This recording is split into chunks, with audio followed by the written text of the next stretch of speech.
Hello, everyone. Tonight, we begin with the hush of soft sandals on ancient flagstones, the scent of beeswax and lavender oil lingering in the hallway, and the distant echo of vespers filtering through arched stone. A new scribe arrives at the abbey, a young woman with tired hands, a satchel full of worn tools, and a quiet ache she hasn't named. You can hear your heartbeat echo off the high ceilings. You're not sure if it's excitement, nerves, or just the sheer silence pressing in on you like wool soaked in rain. You're here to serve, of course, to write, to illuminate, to translate the divine into pigments and prayers, but also to breathe, to rest, and maybe, though you'd never admit it out loud, to hide. You probably will fall in love.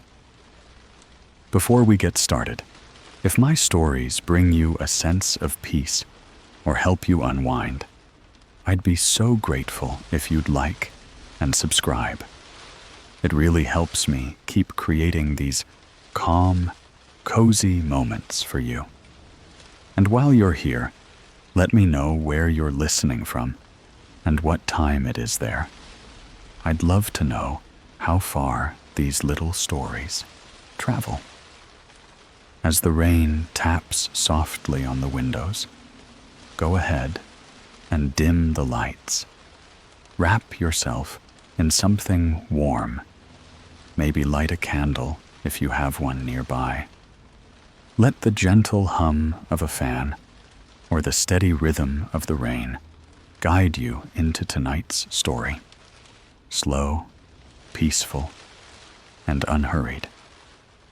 You arrive at the abbey in early autumn. The trees still clutch their leaves like secrets, gold and amber, trembling on the wind. A kind-faced porter meets you at the gate. She doesn't ask questions. That's part of the appeal. Women here understand that silence can be kindness, too. The air inside the abbey is thick with history. Damp stone, beeswax polish, wool robes. You sleep your first night on a straw-stuffed pallet beneath a tiny stained glass window that depicts Saint Scholastica mid-lecture, pointing sternly at a thundercloud. Subtle, right? At dawn, the bells wake you. Your first assignment isn't grand.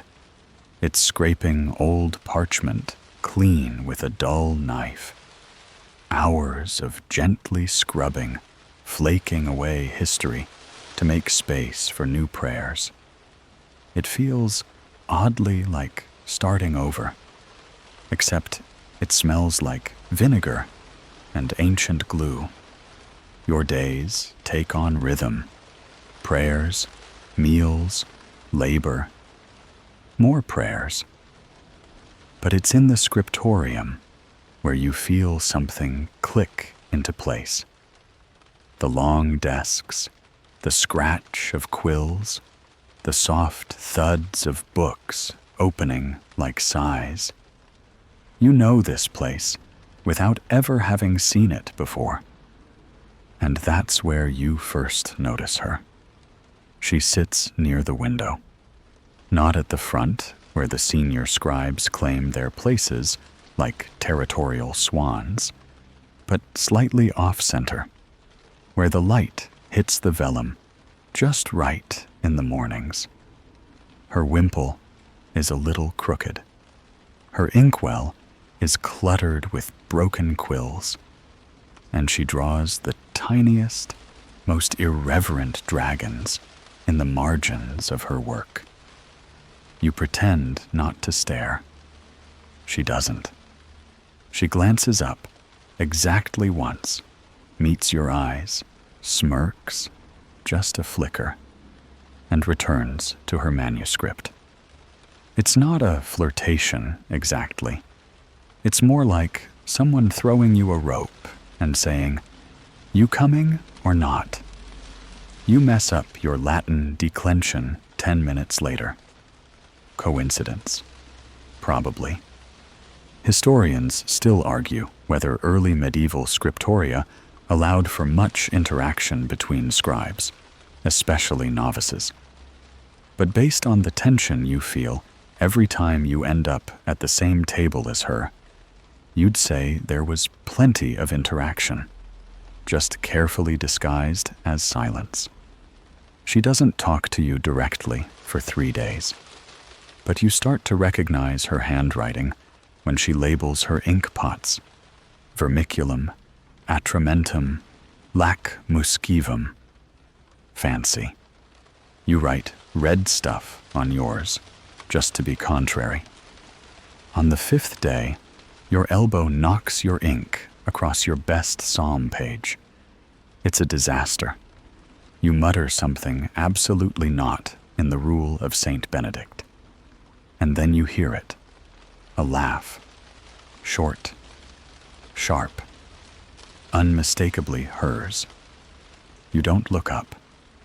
But later, when you return from refectory, there's a fresh page on your desk. Same psalm, same layout. And in the margin, a little inky cat chasing a blot of spilled ink. You press your fingers to your lips to hide your smile. That night, in your cell, you trace the drawing again and again with your eyes until it's memorized. You fall asleep, imagining tiny, inky cats curling up beside your candle stub. Fun fact: in some medieval manuscripts, cats really did leave paw prints on the pages. Monks didn't always mind. Some even doodled them in, giving them names like Giles or Mittens. Okay, maybe not Mittens. The next morning, you risk a bold move. You finish your assigned copying, and before the ink is dry, you add a margin figure of your own, a smiling saint with your mystery scribe's unmistakable crooked wimple. You walk away before she returns. But by the end of the day, she's drawn 3 grumpy cherubs on your next assignment sheet, all of them holding banners that say, in Latin, "Nice, try." This becomes the beginning. A wordless exchange conducted entirely in figures no larger than a fingernail. Monks were known to hide their thoughts in footnotes or coded marginalia. But this is a whole conversation in ink and gold leaf. And every day you wonder, is this just a joke between scribes? Or is it becoming something else? In the quiet of your cell, you start sketching her in the back of your notebook. Just outlines. Her bent head, the way her shoulders shake when she laughs, that little ink-stained finger she uses to turn pages. You think you're being subtle. You are not. One afternoon, as you pause to stretch your aching hand, she leans over, far too close, and whispers, "Your dragons have awful posture." You choke on a gasp, and then, absurdly, you laugh. And just like that, something shifts. You're not entirely sure what happens next. Only that things begin to tilt, gently, like a page warping beneath too much ink. You still rise with the bell, still whisper the psalms in rhythm with the others. But now there's a second rhythm under everything, an invisible thrum tuned to her presence. When she enters the scriptorium, the air feels warmer. When she brushes past you, you swear your fingers buzz for an hour. Of course, no one says anything. That's the first rule of convent life. Eyes on your own work, thoughts on God, hands folded unless you're illuminating a gospel. Still, some of the older sisters glance sideways more often these days. And your own work? It's improving wildly, almost suspiciously. One of the abbess's aides even compliments your line work during morning review. You nearly drop your stylus in surprise. She doesn't say much aloud, even now that the barrier's been crossed. But you've developed a new language. Ink. Silence. Side glances that hold a whole poem. She has a particular habit of sliding you her failed practice sheets, ones where the gold leaf didn't quite set or the letters went crooked. But each one holds something else, too. A tiny joke, a clever pun, a devil dancing with a bishop. And once, a nun with suspiciously familiar hair tucked behind her ears, squinting down at a misbehaving quill. You leave her a gift in return, a margin drawing of St. Lucy rolling her eyes and sipping wine from a chalice that says, "I see everything." She snorts so loudly, it startles the cat. Did you know medieval convents often brewed their own ale? They were self-sufficient micro-worlds, complete with their own economies, rules, and clever workarounds. Nuns were not, as some would have you believe, sad, silent brides of Christ. They were teachers, healers, artists, and, sometimes, tiny rebels with ink on their sleeves. You both get in trouble exactly once. It's a rainy morning. You've both been assigned a Psalter restoration job. Painstaking work, ink flaking off the pages like ancient snow. You're seated beside each other, hands moving in steady rhythm, breath matching like you're reciting a litany. It's peaceful. You almost forget the world exists beyond these stone walls. Then she hums something. It's not even a real song, just a wandering tune, barely above a whisper. But you know it's forbidden. No idle noises during script work. The room is meant to be a sanctuary of focus. You glance up, startled. She raises one eyebrow, keeps humming. You stifle a laugh. You try to stifle a laugh. It doesn't work. The sound escapes like a bird from a too small cage, bright and sudden. The silence that follows is dire. Mother Agnes clears her throat from the other end of the room. You brace for it. But instead, the abbess merely says, without looking up, "If you must flirt, do it during recreation hour." The room doesn't laugh, but you feel the tremble of suppressed giggles ripple through the scribes, like wind in high grass. You don't look at her. You can't.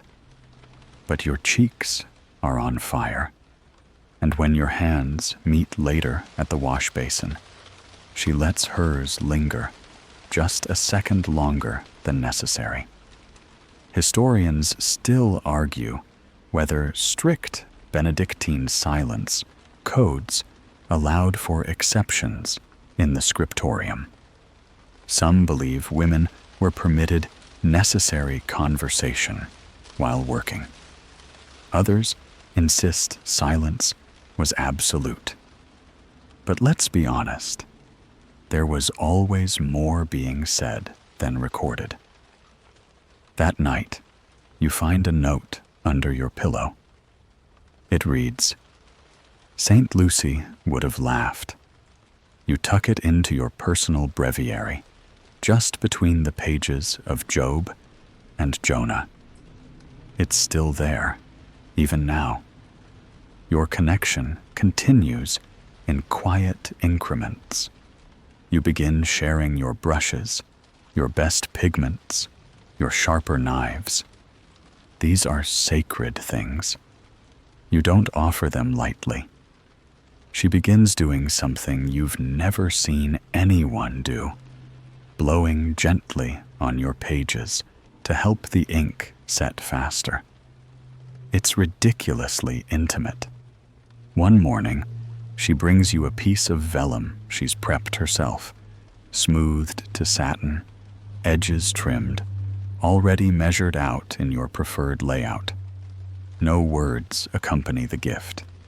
None are needed. Another time, she leaves you a sliver of honeyed pear wrapped in linen. Not much, just a taste, just enough sweetness to get you through the long hours of transcribing lamentations.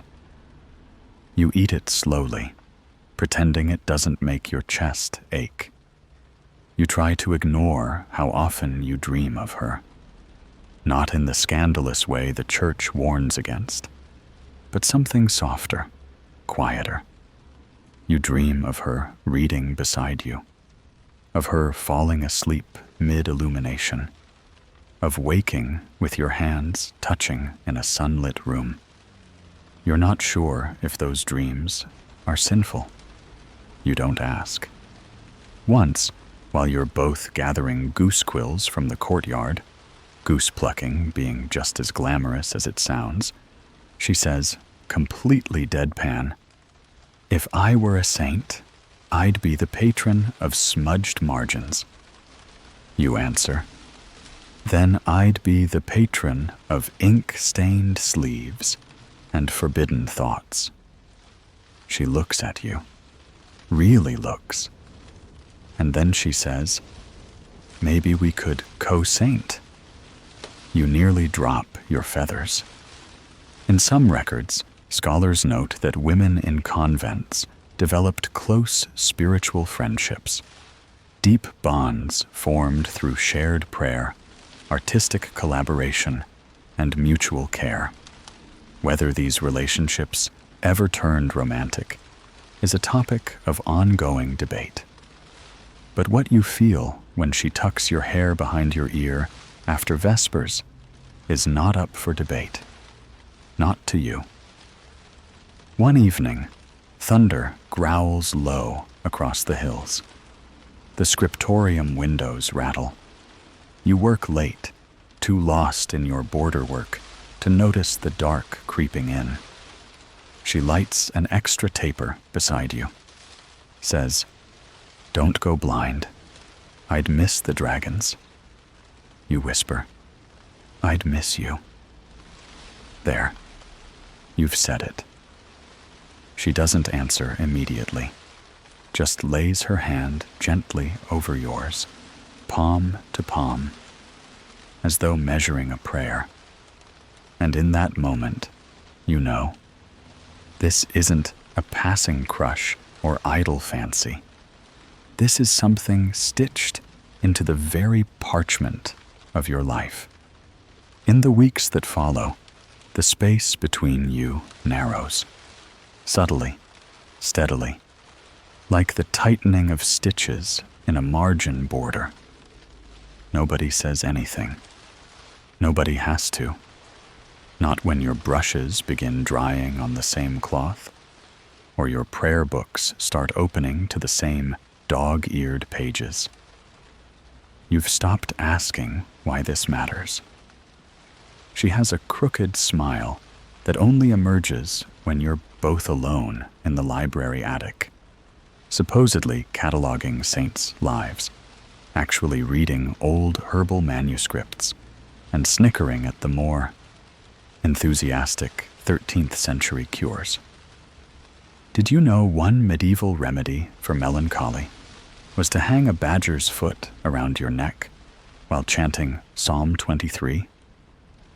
Neither of you try it, but you do sketch a badger in the margin, wearing a tiny nun's coif and looking deeply unimpressed. She colors it in when you aren't looking. Gold leaf eyes. You find it later and smile so hard your face aches. Life in the convent follows its usual shape. Bells ring. Bread is broken.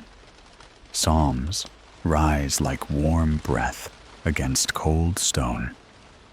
But under it all, there's a new pattern, one that's invisible unless you know how to look. The way she always waits to hold the door open, the 2 bites of pear left on your plate, the extra strip of vellum slipped into your pouch when she knows your work's running long.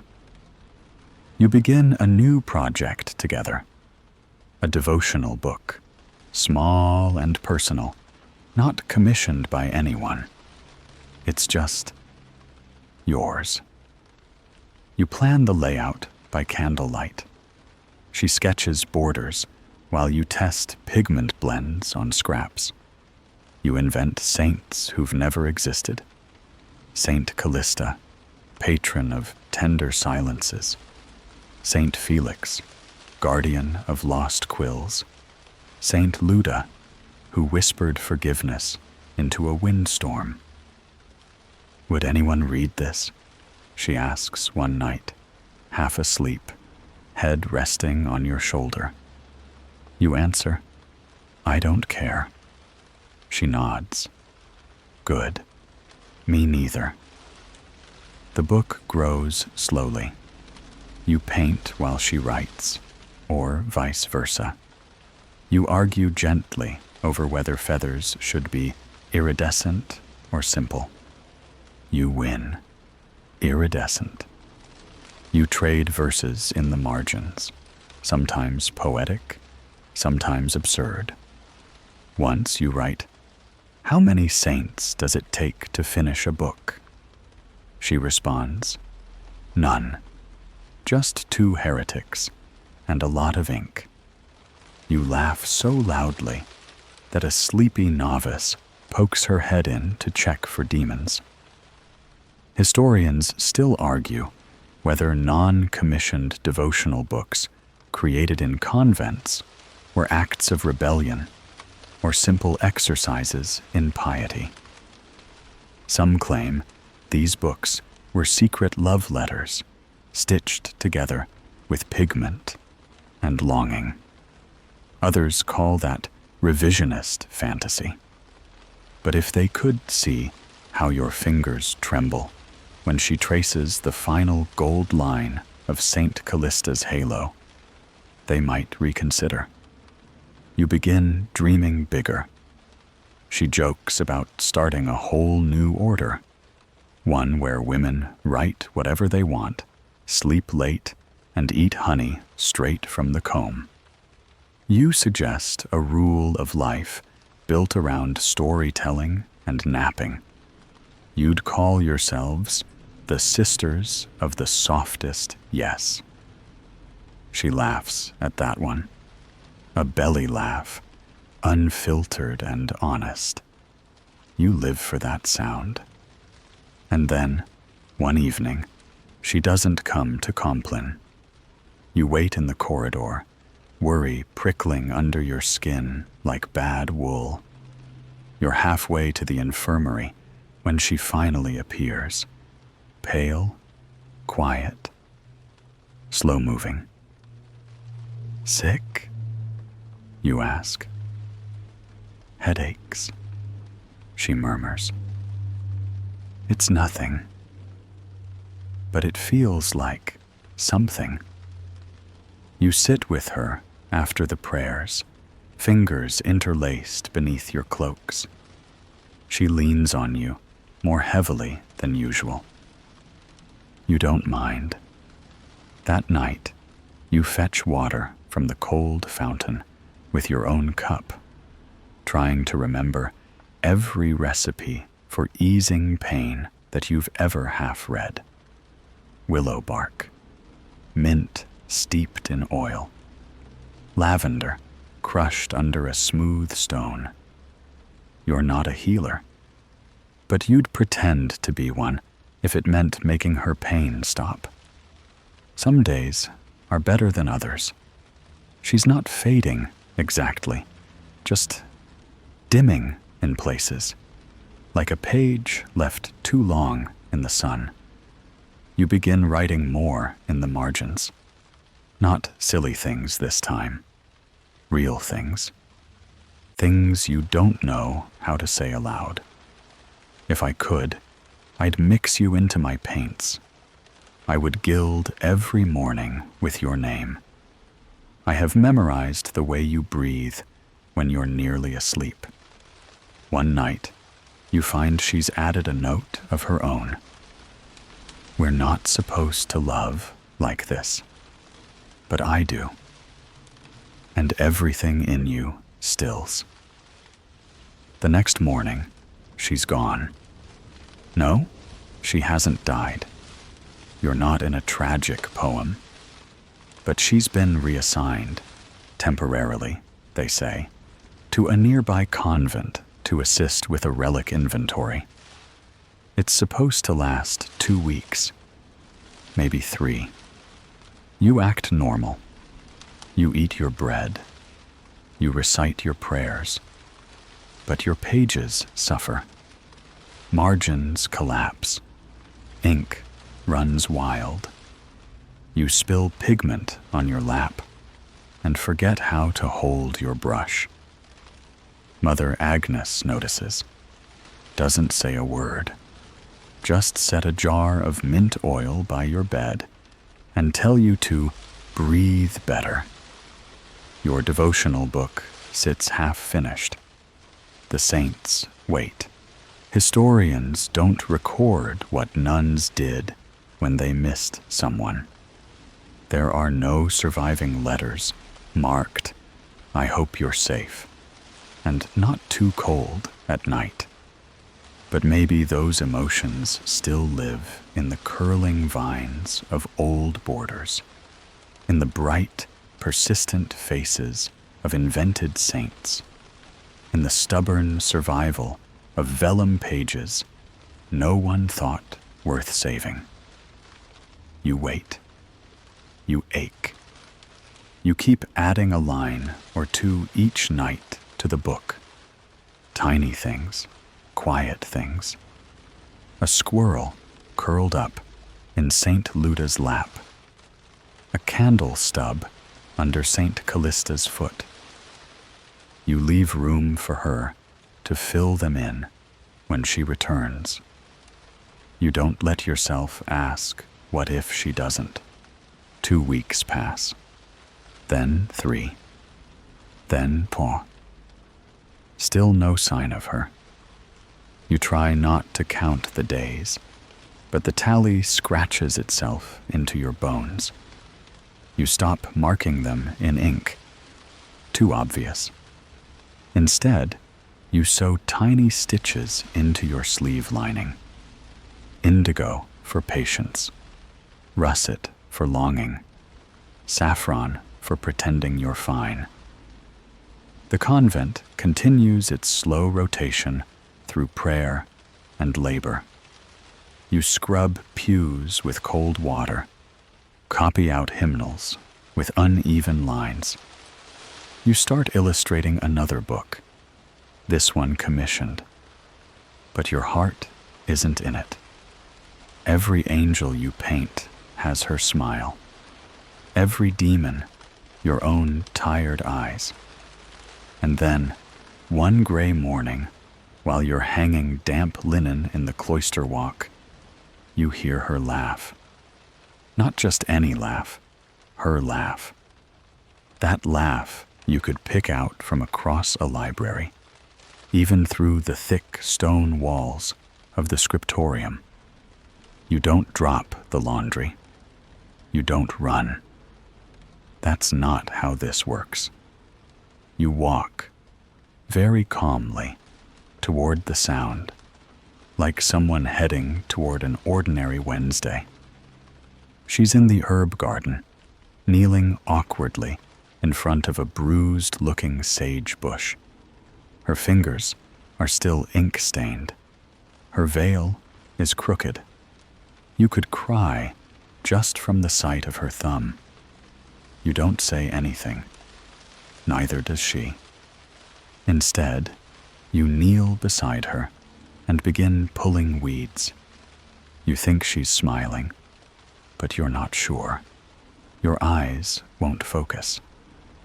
Inventory ran long, she murmurs casually. The reliquary was mislabeled. They thought Saint Theodora's finger was Saint Augustine's toe. You blink. How can anyone confuse those two? She shrugs. Shriveled things all look alike after 200 years. And just like that, the ache loosens. Later, when the others aren't looking, she slides a folded slip of parchment into your sleeve. It reads, "The saints missed you. I did too." The devotional book comes back out, dusty, cracked at the binding. You both pretend it never left the shelf. You sit side by side in the scriptorium like nothing changed. Except everything has. There's less fear now. Still caution, yes, but also a shared confidence. Like two secret architects adding floorboards in a hidden chapel. One night, she asks if you believe in soulmates. You raise an eyebrow. That's not in the rule of Saint Benedict. She grins. Neither is salted butter, but here we are. You consider her question seriously. I believe some people are meant to find each other in every version of the story, even if the story keeps changing. She nods. Me too. From that point on, the margins change. You start painting mirrors, shiny ones, reflecting pieces of the room.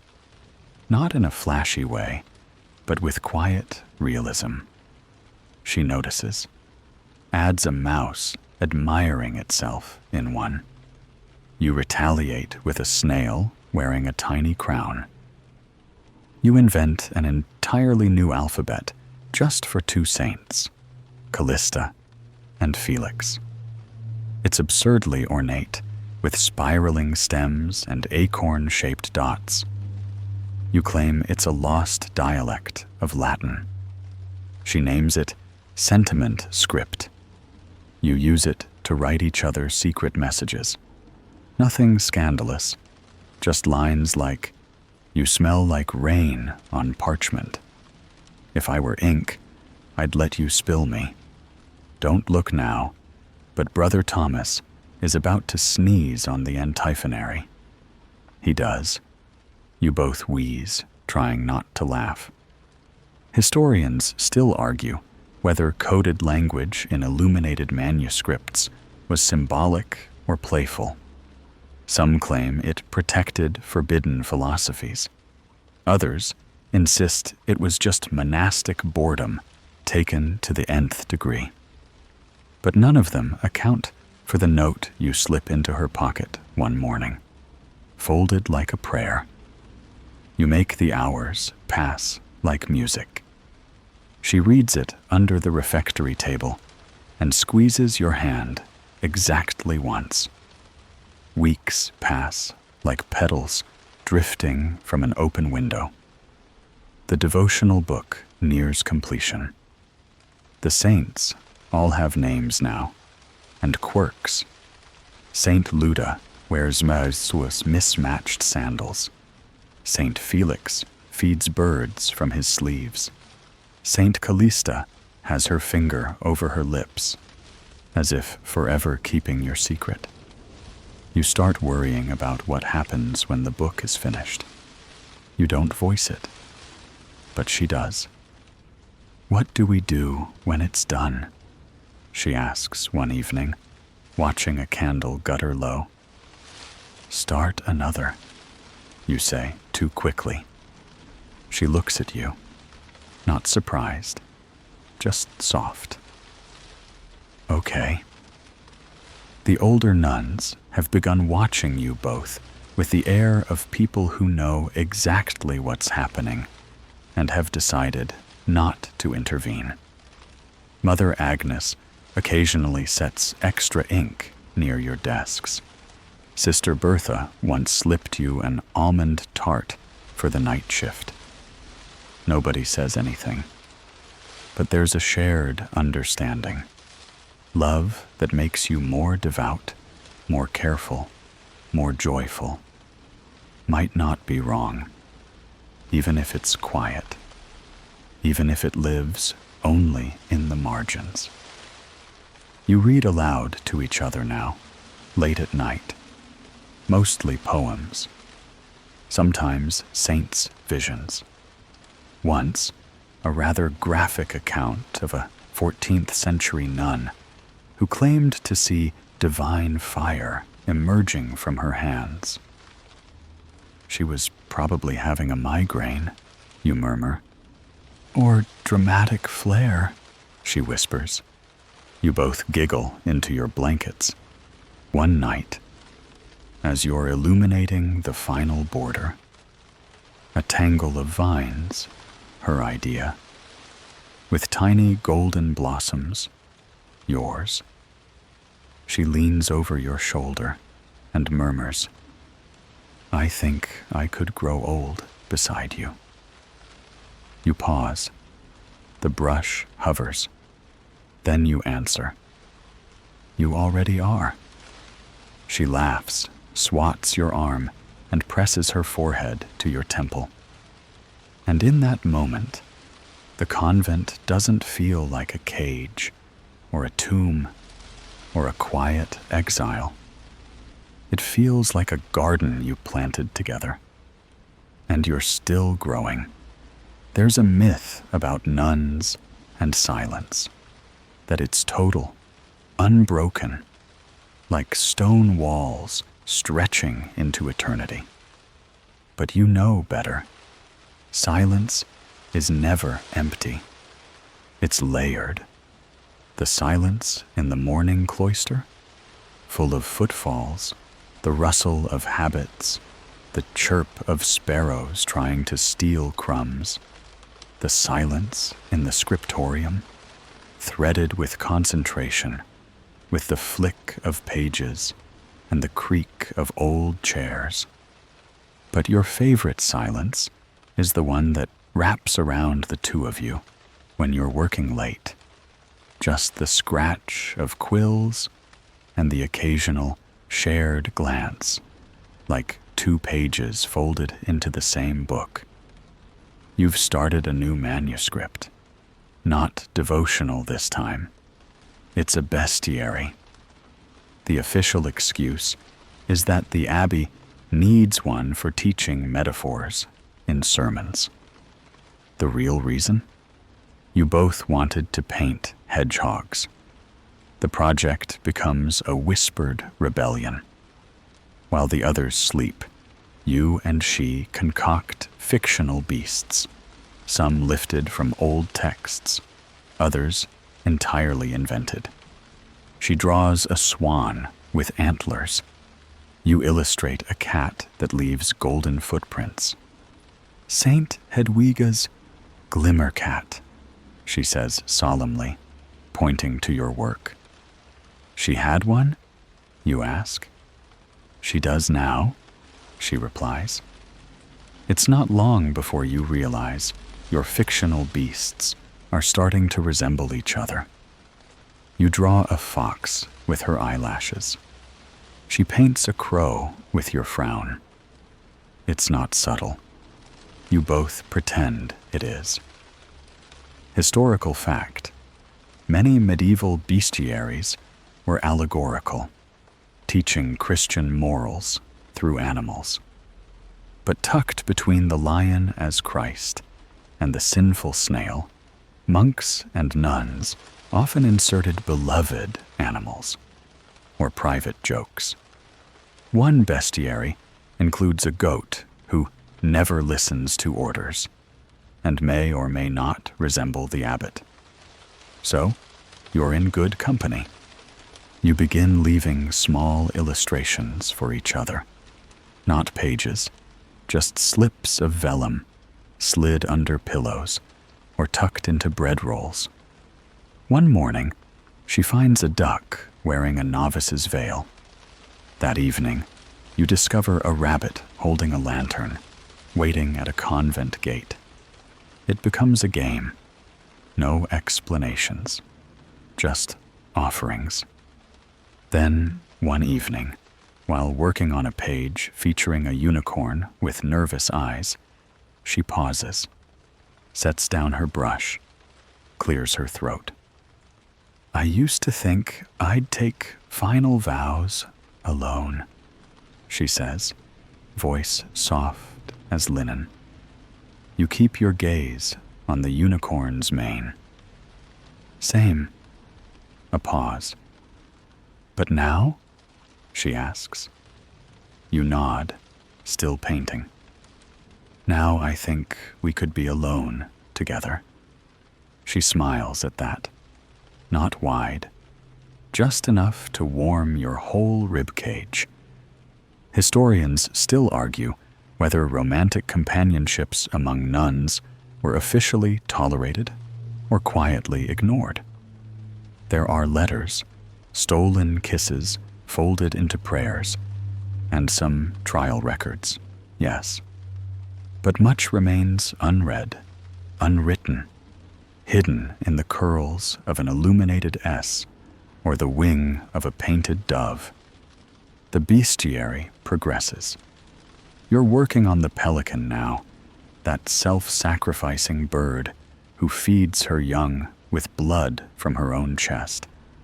You wonder what it means to love like that.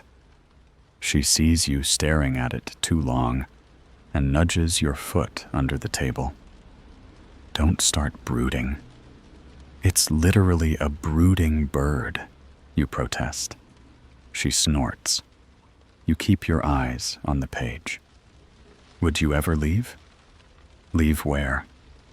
This. Me. All of it. She doesn't answer immediately. Then, only if you told me to. That silences you.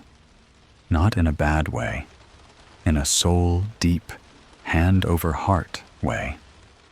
You don't answer. You don't need to. Instead, you draw a tiny snail in the corner of the page, carrying a second snail on its back. She adds a halo. One day, Mother Agnes asks to see your progress. You both freeze. Panic floods your belly. Have you been too obvious? Did someone see the rabbit lantern? Or the twin snails? Or, God forbid, the glimmer cat?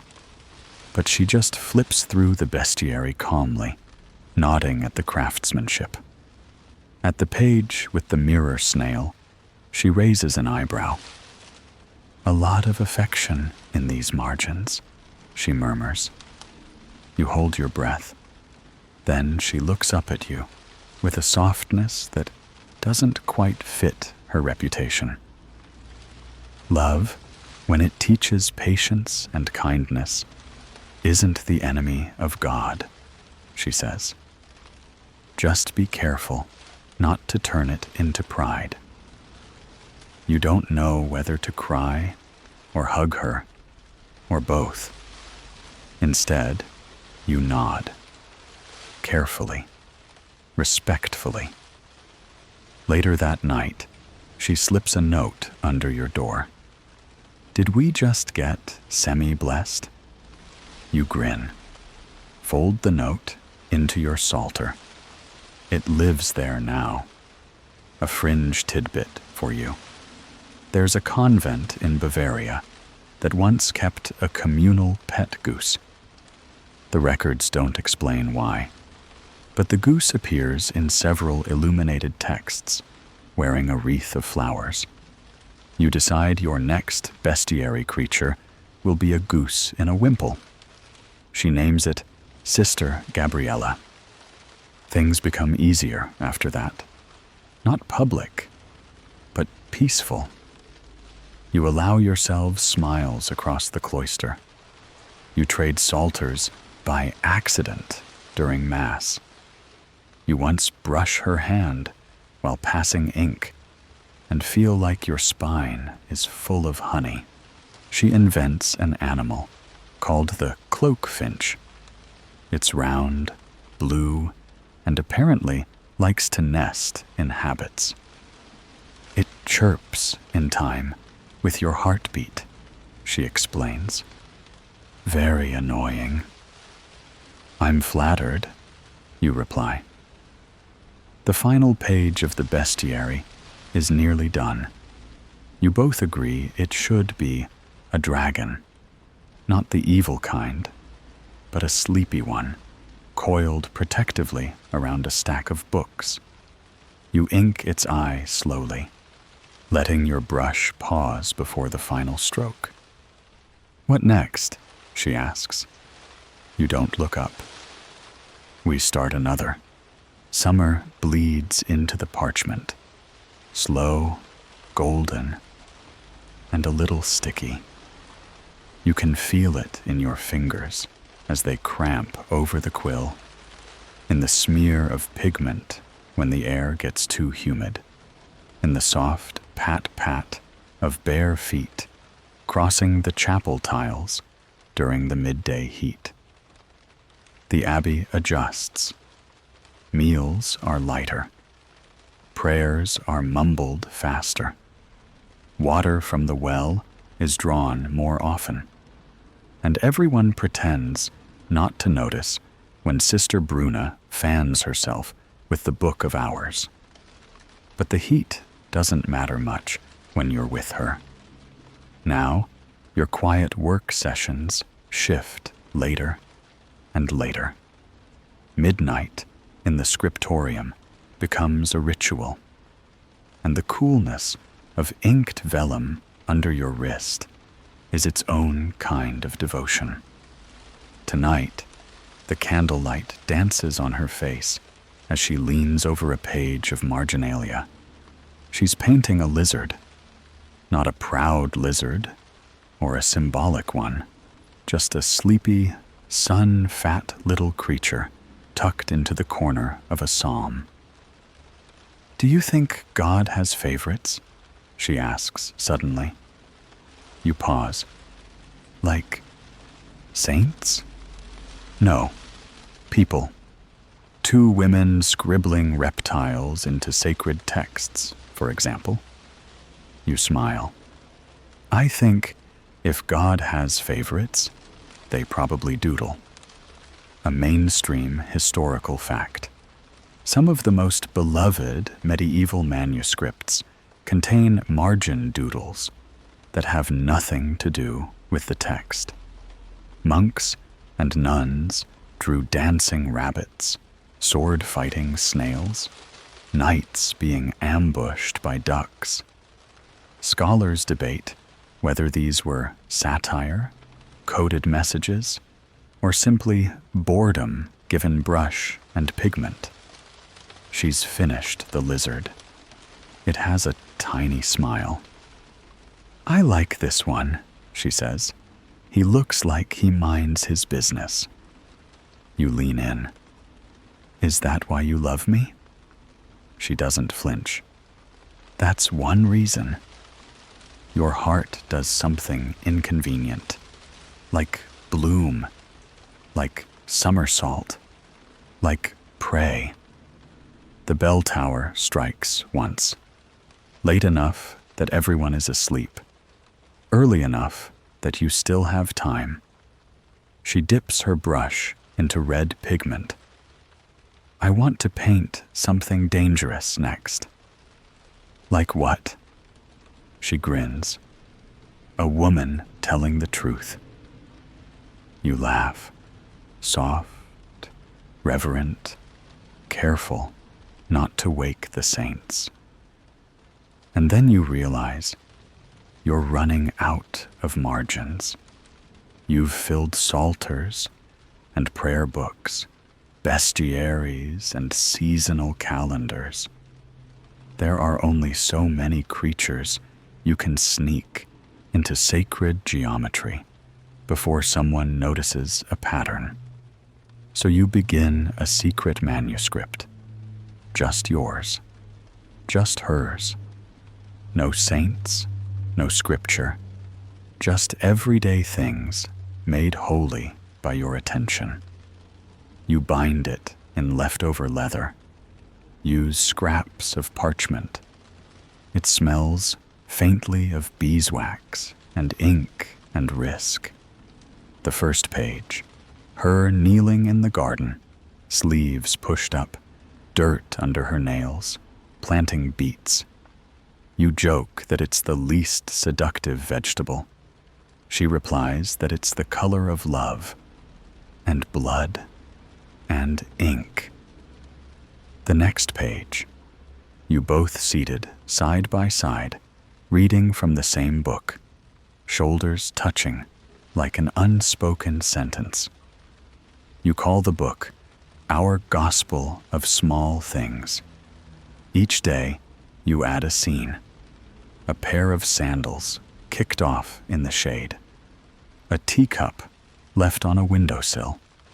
2 shadows falling over the same sundial.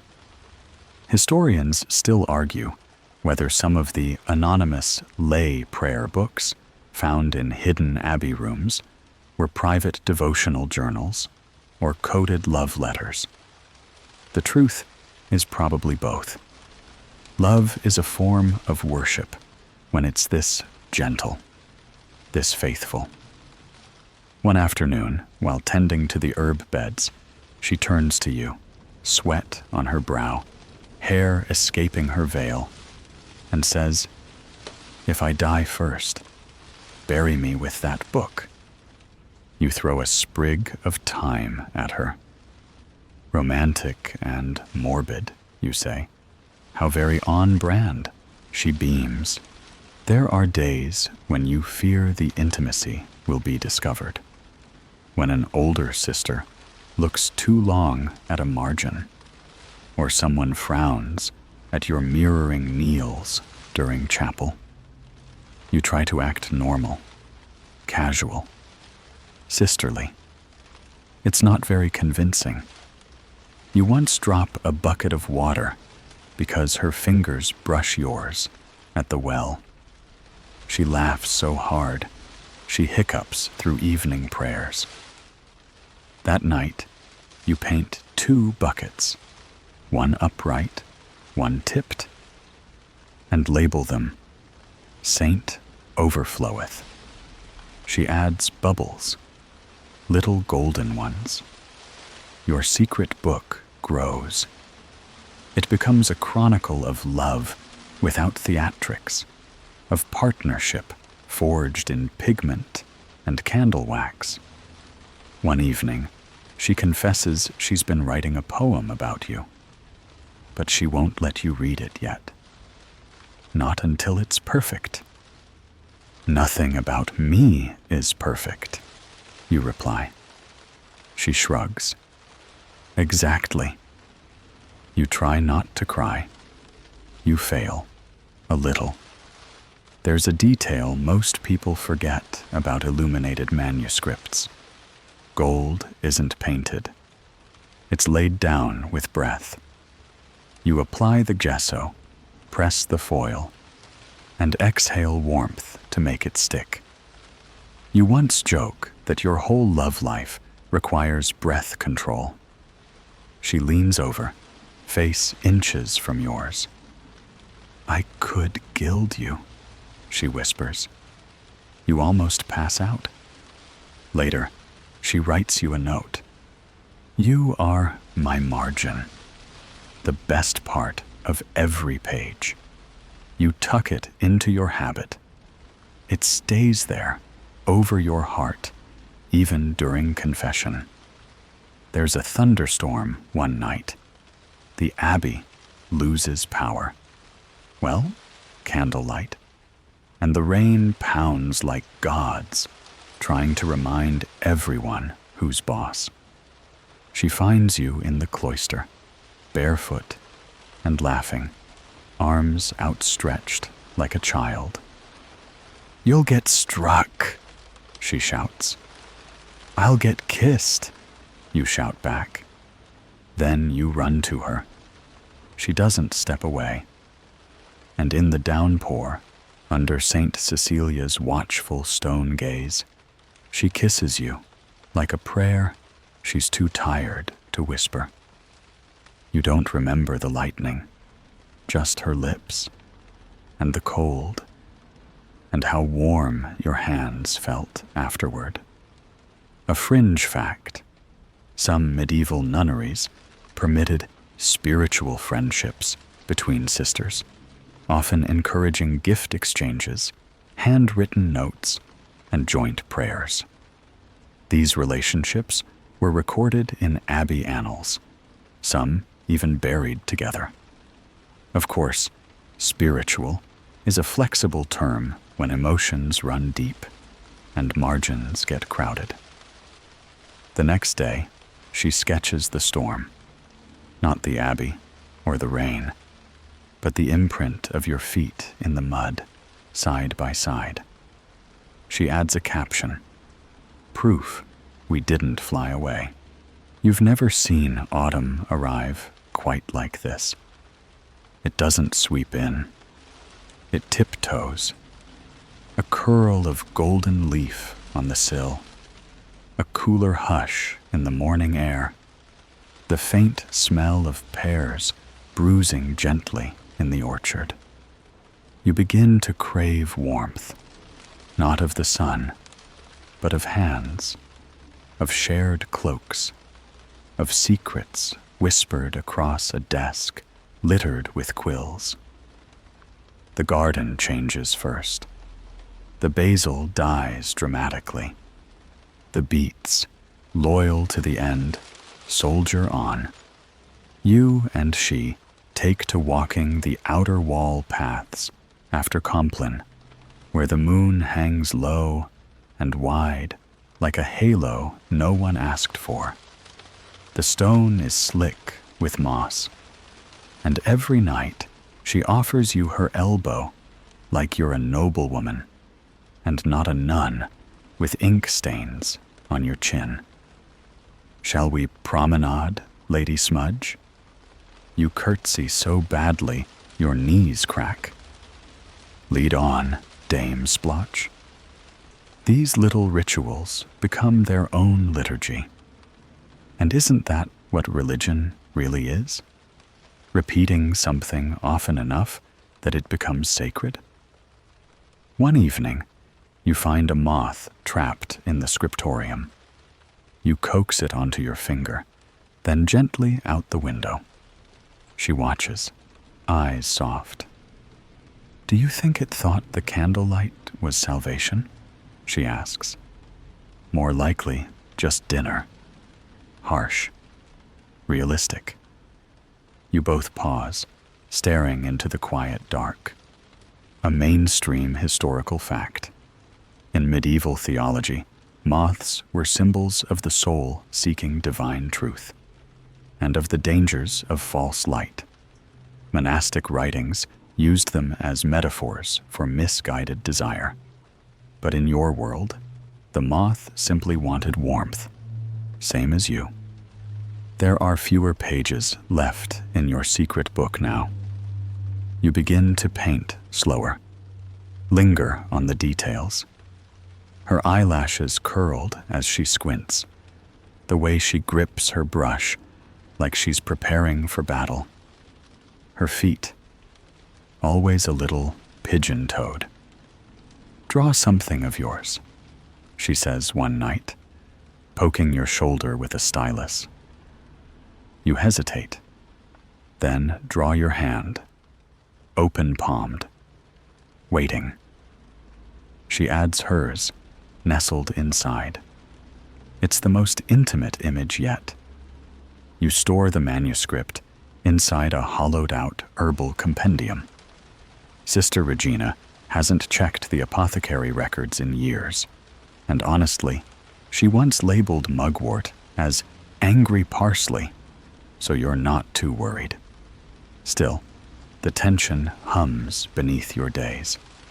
Historians still argue whether nuns in close romantic friendships were surveilled more than monks. Some claim they had freer emotional space due to gendered assumptions about feminine companionship. Others argue their letters and records show careful code, implying the very opposite. The debate, like many, misses the quiet truth. You were in love, and you were careful, because love makes you careful. Autumn brings feast days. You bake too much. She makes a marzipan lamb so disturbingly lifelike that it's banished from the refectory and hidden in your cupboard, where you visit it like a tiny, nutty martyr. You carve a tiny banner that reads, "Saint Almond of the Icing Tears." She cackles. It echoes off the chapel vault. She gets in trouble for that laugh. Sister Dorothea raises an eyebrow. "You seem spirited this season." "I'm in my joy era," she replies. You cough loudly to cover a snort. Later, she apologizes, not for the laugh, for the notice it brought. You touch her cheek, a rare daylight indulgence. "You're allowed to be happy." She smiles, and it's a little sad. "I'm afraid I might start glowing." And then what? You blind everyone, and we become Abbey legends. Oh, good. I'll put that on my tomb. There are nights when sleep escapes you. So you count things, syllables in psalms, knots in your bed linen, her freckles, remembered by touch alone. One night, when the wind howls like a Latin hymn gone sideways, you hear her outside your door, not knocking, just breathing. You open it, wordless, and let her in. She sits on the floor. You hand her a blanket. Neither of you speaks. After a while, she reaches up and takes your hand. It's not always about touch. Sometimes it's about permission. She says, "Can I tell you a terrible thought?" You nod. "I think I love you more than my vows." You sit very still. Then you reply, "I think my vows led me to you." She doesn't cry. You do. There's no dramatic music, no celestial chorus, just the sound of your breaths sinking in the dark. The next morning, she's gone before matins, and there's a tiny drawing on your windowsill. 2 sparrows on a branch. One has a leaf in its beak. The other wears a crown. Underneath, it simply says, Psalm 84. You check your Bible. Even the sparrow finds a home, and the swallow a nest for herself. You tuck it into the secret manuscript. A fringe fact. Medieval nunneries often permitted pets.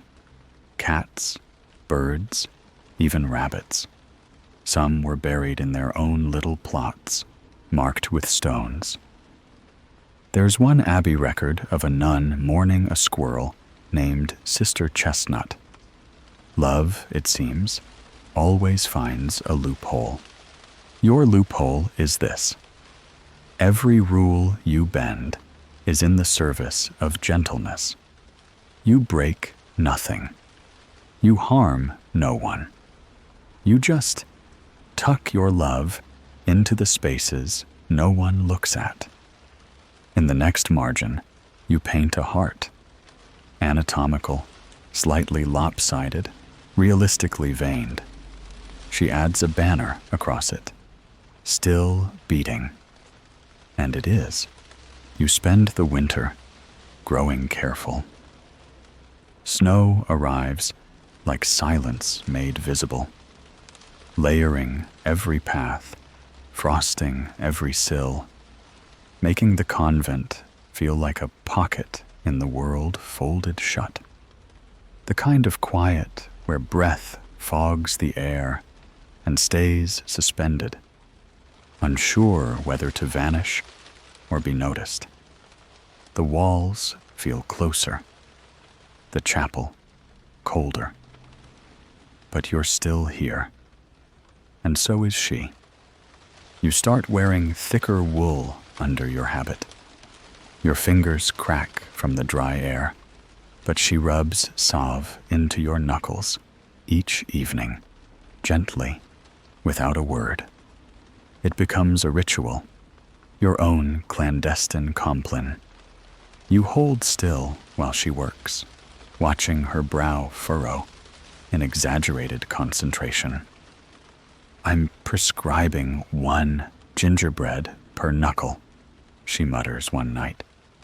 Doctor's orders, divine decree. You laugh, but quietly. Everything is quieter in winter. A mainstream fact. Medieval monasteries often kept their own bees, not just for wax and honey, but because bees were seen as symbols of order and devotion. There's a single hive in your cloister garden, half buried under snow now. The little bees tucked in a tight ball of heat and wings. You think of them often, surviving the cold not by fleeing it, but by clinging to each other. Like you two. The illumination's slow, partly because the cold makes your ink clump, but mostly because you've reached the part of the manuscript where margins feel like narrow ledges, and you're afraid of falling in. You paint her laughing, even when she's not. You paint her asleep, even though you never watch her sleep.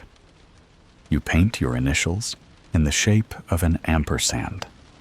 Historians still argue whether such marginalia were coded declarations or merely decoration, whether a nun painting a blooming thistle beside another's name meant love or just botanical accuracy. But your brush doesn't lie. It never has. The wind howls harder some nights, rattling the shutters like impatient saints demanding entry. You nest under your blanket, a candle flickering low beside you, and reread her notes tucked between pages. Some are quotes from Psalms, some are nonsense. Do you think birds have best friends? Describe a color using only baked goods. Would you rather be a sermon or a secret? You answer all of them. Of course you do. Probably yes, and if not, they should. Saffron, like a sunrise made of bread. A secret, obviously, but whispered like it matters. The manuscript grows heavier with each page, not in weight, but in consequence. One night, she doesn't come to Compline. You worry. You wait too long to ask. Eventually, you pad barefoot to the infirmary, where Sister Theophania raises a finger to her lips. She's all right. Bit of fever. You peek in anyway. She's curled tight under 3 blankets, face flushed, muttering dream syllables that sound like butter and stars. You press your palm to her forehead and feel the heat of worry boil up behind your eyes. A fringe fact. Fever dreams were once considered minor prophecies. In some orders, nuns recorded their own delirious ramblings to be interpreted like visions. She wakes enough to murmur, "The cake wore a hat," and you nearly write it down. Instead, you whisper back, "Tell it I said hi." She sleeps for 2 days. You don't leave her side. Not once. You get caught. Sister Dorothea finds you there, half asleep in a chair, a blanket draped over both of you. She doesn't yell. She just sighs. "I hope you know how this looks." You nod. "We do." She's lucky to have a friend like you. It feels like mercy, but also a warning. When she wakes, she's better. Groggy, amused, grateful. "I dreamed I was a goose." Honking or gliding? Tragically honking, no glide. You feed her broth and kiss the top of her head when no one's looking. The manuscript waits on your desk like a question. You think about finishing it. You think about burning it. Instead, you add a tiny illustration. 2 figures standing beneath a bare tree. Winter around them. No fire, but hands clasped. She adds her touch later. Tiny golden threads stitched through the tree's branches. Spring, promised in miniature. There's no feast in January, no holidays to distract. Just work and cold and the long ache of waiting for warmth again. But your love has changed shape. It's less a spark now, more a coal. Steady, hot, hidden in the ash. The kind of love that warms bread ovens and monasteries alike. You walk slower in the halls, so she can catch up without anyone noticing. You write fewer letters now, but longer ones. And sometimes, when no one's near, you sing to her. Just little things. Hymns turned sideways. Lullabies you half remember. Once, Greensleeves hummed into her shoulder. "Wrong century," she says. "Wrong religion. Perfect choice." You can't quite imagine spring yet, but you believe in it. Because she does. And because somewhere, beneath the frozen soil, the basil is plotting its ridiculous return. You think of the bees again, clinging, humming, surviving. You think of Sister Chestnut, the squirrel, and wonder where she's buried. You think of your manuscript, and whether the ink will crack when the thaw comes. And you think, maybe that's fine. Spring doesn't arrive so much as it stumbles in, a little drunk on thaw, and overly confident about how much sun it can provide. One day, you're hauling firewood through slush. The next, you're brushing a bee off your veil while weeding a carrot patch. The that forgot it was supposed to be dormant. And she's with you again, at your side, in your ear, laughing at a worm like it's performing for her benefit.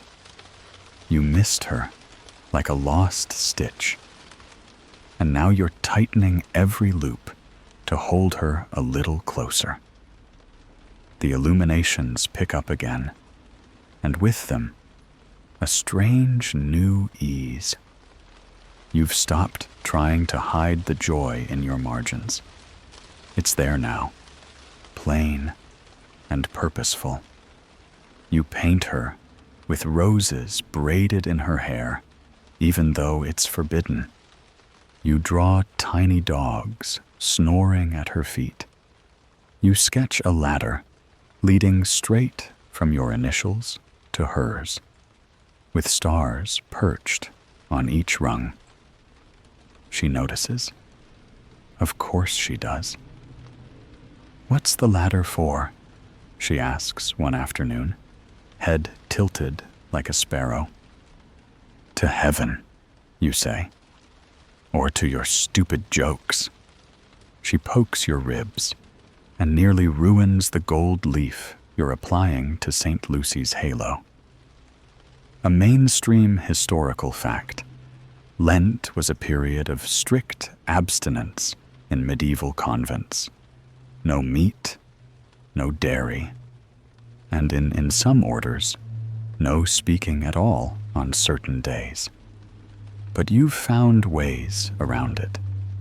You invent your own form of sign language, mostly involving exaggerated eyebrow gestures and an elaborate system of blinks that you both agree is wildly ineffective.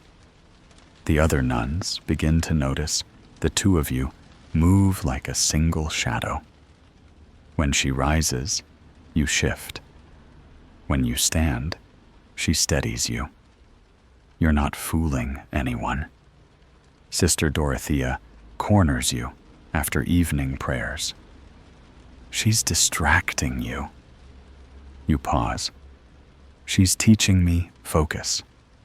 You know what I mean. You do. But you don't apologize. Instead, you point to the manuscript. She makes the work better. That may be true, Dorothea says. But what happens when the work ends? You don't have an answer. Not one you can say out loud. That night, you lie in your shared cell, the candle low, the silence between your cots pulsing like a heartbeat. She breaks it first. "I had a dream I turned into ink," she whispers. "Black or red? Gold?" You smile into your pillow. "Of course." "Would you still write with me?" she asks. "I'd write only with you." There's a beat. Then, "Even on days we fight?" "We don't fight. Not yet." You glance her way in the dark. Her profile is softened, her hands tucked under her chin. You want to reach across the space between the cots and just erase it. Instead, you say, "If you were ink, I'd never let you run dry." She exhales, the kind of breath that unknots something invisible. A fringe tidbit. Some 14th century nuns used embroidery as a form of silent prayer, stitching verses into hems or linings. You begin doing the same. Not because you think God's more likely to read thread than parchment, but because it feels like a secret language only you and she can hear. In the hem of her veil, you sew a line from a poem you never finished. "Wherever you walk, I am the dust." She finds it while washing, doesn't mention it for days. Then one morning, while folding linens, she murmurs, "Dust is always underestimated. Difficult to sweep, you say, and easily mistaken for ash. You both grin, and Sister Margaret demands to know what's so funny about tablecloths. Historians still argue whether such subversive intimacies among cloistered women were spiritual devotion or romantic entanglement, or if those terms even meant something different in 1354 than they do now. What you know is this: she carries your name in her prayers, and you carry her laugh in your ribs. That feels like love. That feels like enough. Until it isn't. One afternoon, you find her in the scriptorium, staring at the unfinished last page of your manuscript. Her hand is shaking, and not from the cold. You sit beside her without a word. After a long pause, she says, "It's almost done." You nod. And then what? You swallow. Then it's bound, and sent, and read. And we go back to what we were. What were we? She doesn't answer. The silence is heavy with a question neither of you wants to ask. Instead, she lifts a brush and paints a single feather in the bottom right corner of the page. Not a quill. A feather. Loose, drifting. You reach over. You paint a second feather next to it. Not touching, but close enough to float together. That night, she doesn't come to Compline. You sit in your cell, staring at your cot's edge like it's a precipice. You don't sleep. The next day, she's back, wearing the veil you stitched for her, your words hidden in the hem. She doesn't speak. But when she passes your desk, she presses a folded scrap of parchment into your palm. Later, alone, you unfold it. It's a sketch. 2 cloaked figures walking into a storm. One holding a candle, the other shielding it with cupped hands. At the bottom, her handwriting. We finish it. Then we begin. You cry exactly 1 tear. Then blow your nose on the back of a choir schedule. Spring is getting bolder now. Violets unfurling like prayers. Bees bumbling like they have somewhere to be. You and she spend more time outdoors, reading to each other, pretending not to memorize the sound of each other's breathing. You've stopped fearing the end of the manuscript, because what you're writing together now isn't confined to vellum. It's happening in gestures, in sideways glances, in shared bread crusts and stolen petals, and the quiet understanding that even when the ink runs out, the story will keep going. You just have to be brave enough to write it. You don't talk about it. This soft, steady shifting under your feet. But you both feel it. Like the slow creep of moss up stone, your relationship has rooted itself in silence and glances, in half-jokes whispered across laundry lines, and the deliberate brush of hands when passing ink or salt.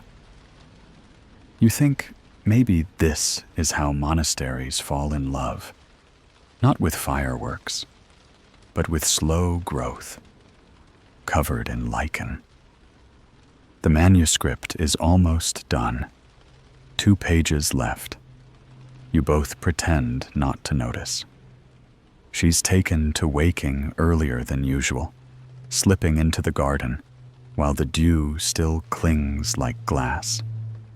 You find her there, some mornings, head bowed, sketching in a little side book she won't let you see. "I'm documenting pollen," she claims once, straight-faced. "You're sketching bugs? Scholarly bugs?"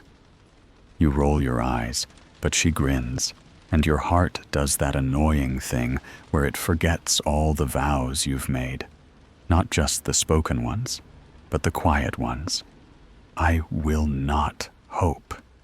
I will not need. I will not ache like this. Spoiler, you're aching like this. A mainstream historical fact. Medieval manuscript pages weren't always planned from the start. Illuminators often left space for marginalia or filled them on the fly. That's how you two have lived these months. Improvised margins, filled with warmth, whimsy, and things no novice mistress would ever approve. But now the page is running out. You try not to think about the final illustration. She's avoided it, too. It's supposed to be something formal. A scene of Saint Agatha's martyrdom, maybe, or the Ascension. But neither of you wants to close the book with suffering, so you don't. You decide, wordlessly, because that's your way, that you'll finish the manuscript with a quiet, unremarkable scene. Two nuns walking through a blooming garden, heads tilted close, hands clasped behind their backs. Nothing overt, just peace. She paints the first figure. You paint the second. Neither of you says a word. A fringe tidbit. Some convents brewed their own ink, using soot, vinegar, and wine.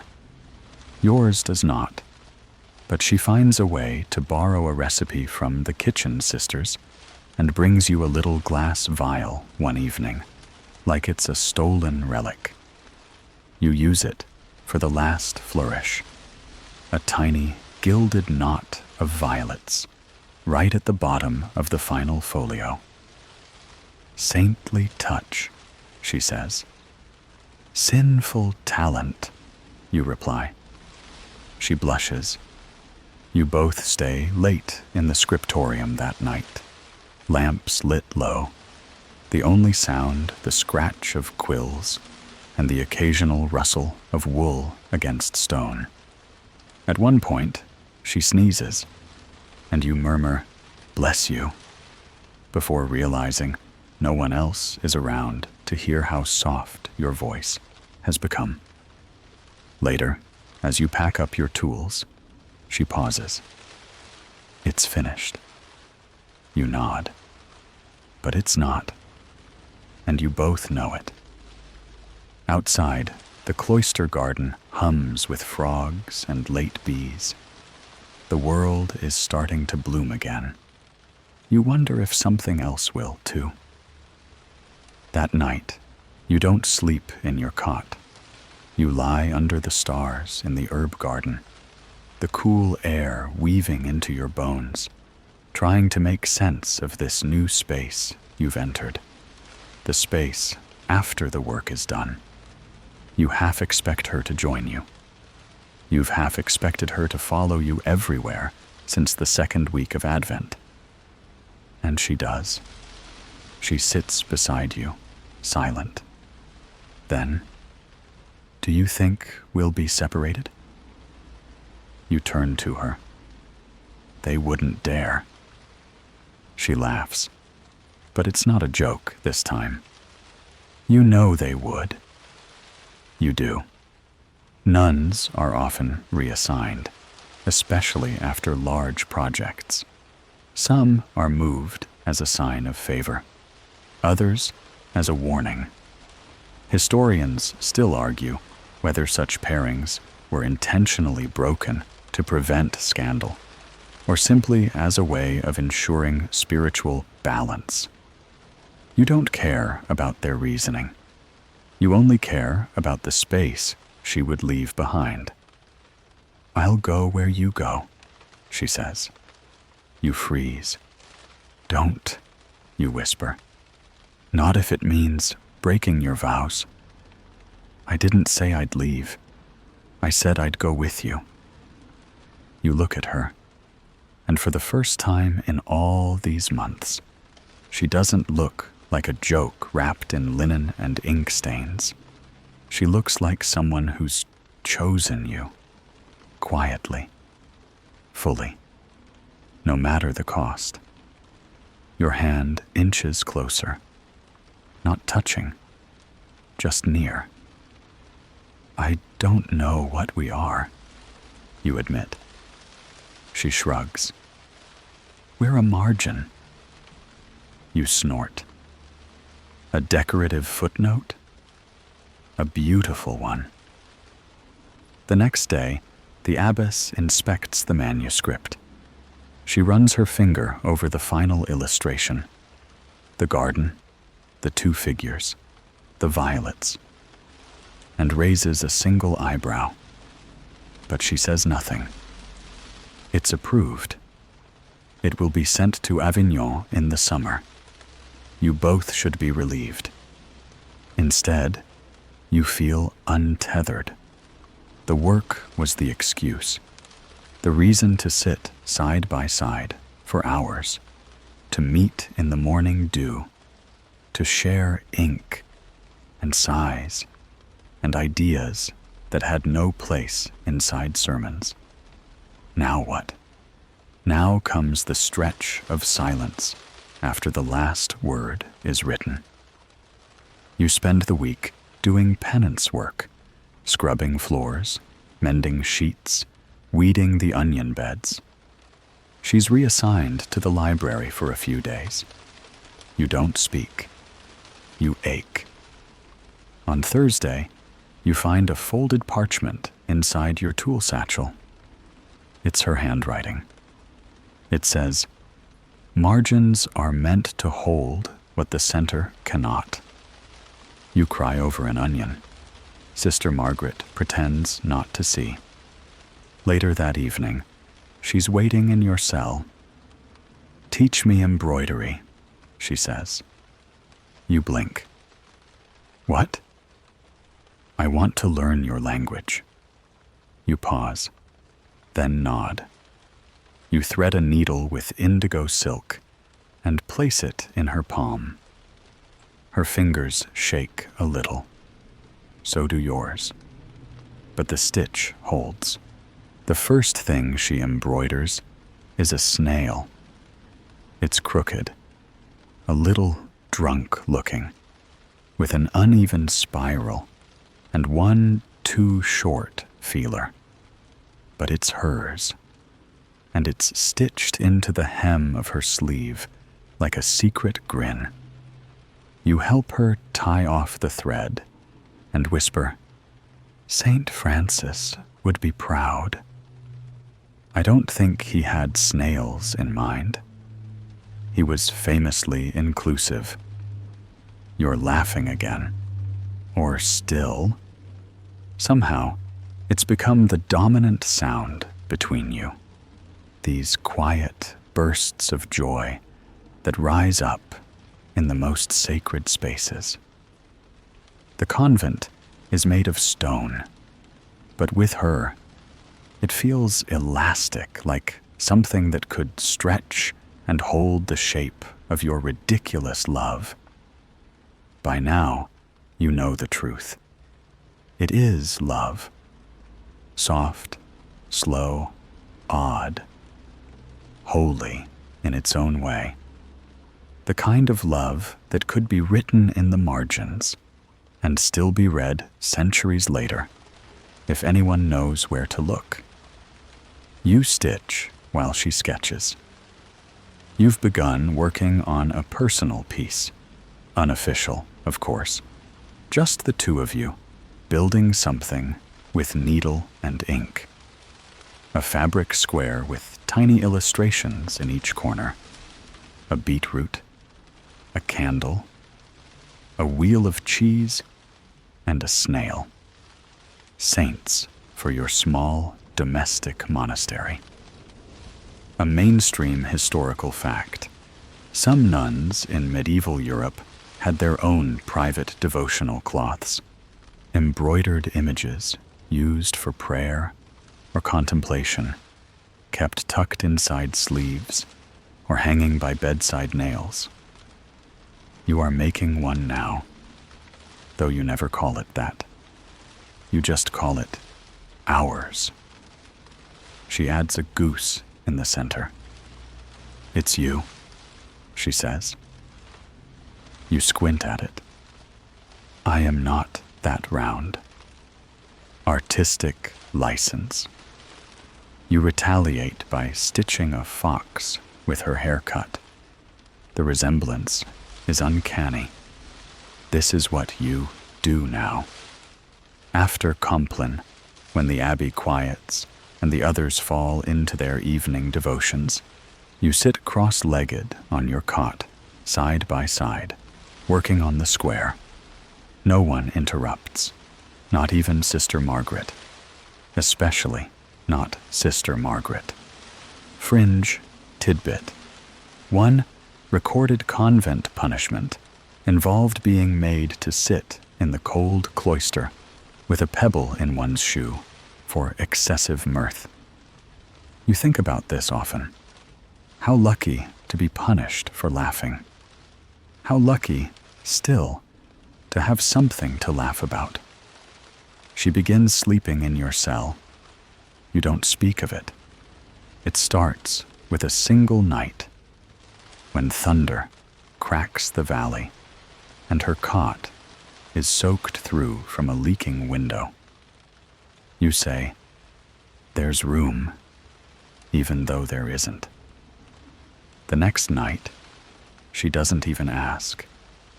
It becomes a rhythm, breath, heat shared beneath rough blankets.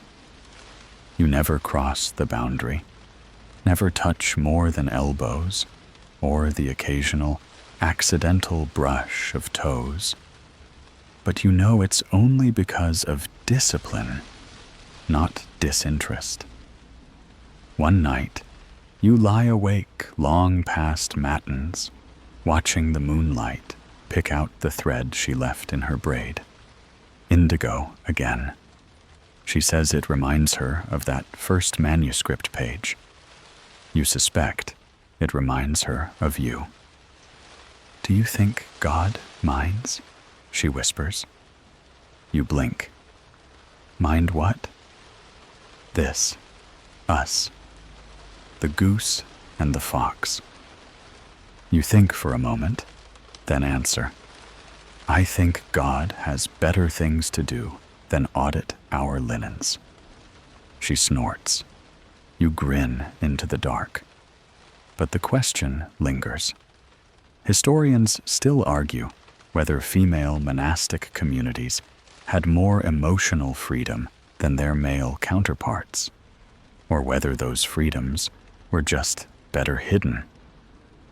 What's undeniable is that you and she have made something rich and real and defiantly tender in a place where such things are rarely named aloud. You find more old scraps to stitch on, the corner of a worn veil, the torn edge of a novice's apron.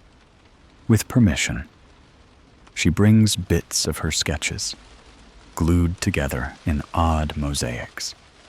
The fabric square becomes a soft patchwork of your time together. One evening, you add text. It's not a psalm or a prayer. It's not even Latin. Just a line in plain, stitched Korean Hangul, a language you both barely know, smuggled into the abbey via a traveling merchant's book. that she once copied out of boredom. The line says, "We met in the quiet." She stares at it for a long time, then picks up her ink brush and paints a tiny lantern beside it. The next morning, word spreads that a visiting bishop will be arriving in 3 weeks. You're not told why. Most likely for inspection. Possibly for politics. Maybe for the donation the manuscript earned. You both know what that could mean. Reassignments, transfers, separations dressed as promotions. The snail on her sleeve suddenly looks a little sad. You try not to talk about it. But everything in the air feels sharp now, like stitches pulled too tight. She spends more time alone, walking the cloister with her head down. You find yourself watching her through refectory windows, memorizing the way her hands tug at her sleeves when she's nervous. You've run out of blue thread. That evening, you try to find her, and can't. Not in the scriptorium, not in the garden, not even the kitchen, where she sometimes sneaks second helpings of lentils. You worry. You pray. You consider confessing to Sister Margaret just to hear someone say, "She'll be back soon." She finds you instead. Late, damp, holding something strange in her hands, a spindle and a bundle of sheep's wool, still raw, still smelling faintly of rain and hillside. What is that? I'm going to dye my own thread. You gape. You can't dye. You don't know how. She smiles, wicked, soft, utterly familiar. You didn't trust anyone else to get the shade right, remember? She's quoting you from months ago, from that first conversation. You take the wool. She takes your hand. You don't say it, but you both know. The fox and the goose are not going quietly. It takes 4 attempts and 1 minor singe before you get the indigo vat right. She insists on helping, which is bold of her, considering she can't tell dried woad from cow dung, and nearly drops the mordant pot into the fire. But her determination is fierce, and her joy, when the first strand of wool comes out rich and blue, is enough to make you believe in minor miracles. You hang the dyed thread on the laundry line under cover of dusk. It swings like a string of prayers in the breeze. She swears it smells sweeter than any thread she's ever used. You suspect it just smells like vinegar and smoke, but you don't argue. Instead, you begin a new border. This time, it's a fox and a goose facing each other across a thicket of tiny flowers. The flowers are entirely fictional, somewhere between hyacinths and wild mustard. But you name them quiet hearts, just for fun. Fun is something you're still learning to make room for. The manuscript pages get sent out again, some to the bishop, some to another convent across the river. You miss them, like old friends. But she replaces them quickly with new designs. An owl with spectacles, a nun dancing with a bear, a mouse curled asleep beneath a candle. None of them make it to the official pages. They're for your private cloth only now. A mainstream historical fact. Manuscript margins were often where scribes snuck in their oddest, most playful images, drolleries, grotesques, animals acting like people. Some scholars believe they served as meditative distractions. Others think they were just inside jokes. You think maybe they were love notes left for someone to notice centuries later. The bishop's arrival is announced in a flutter of activity: dusting, straightening, unnecessary polishing of candlesticks that no one has touched in years. The abbess starts wearing her fancier wimple, the one with the embroidered lilies, and even Sister Margaret sharpens her tone like a broom on stone.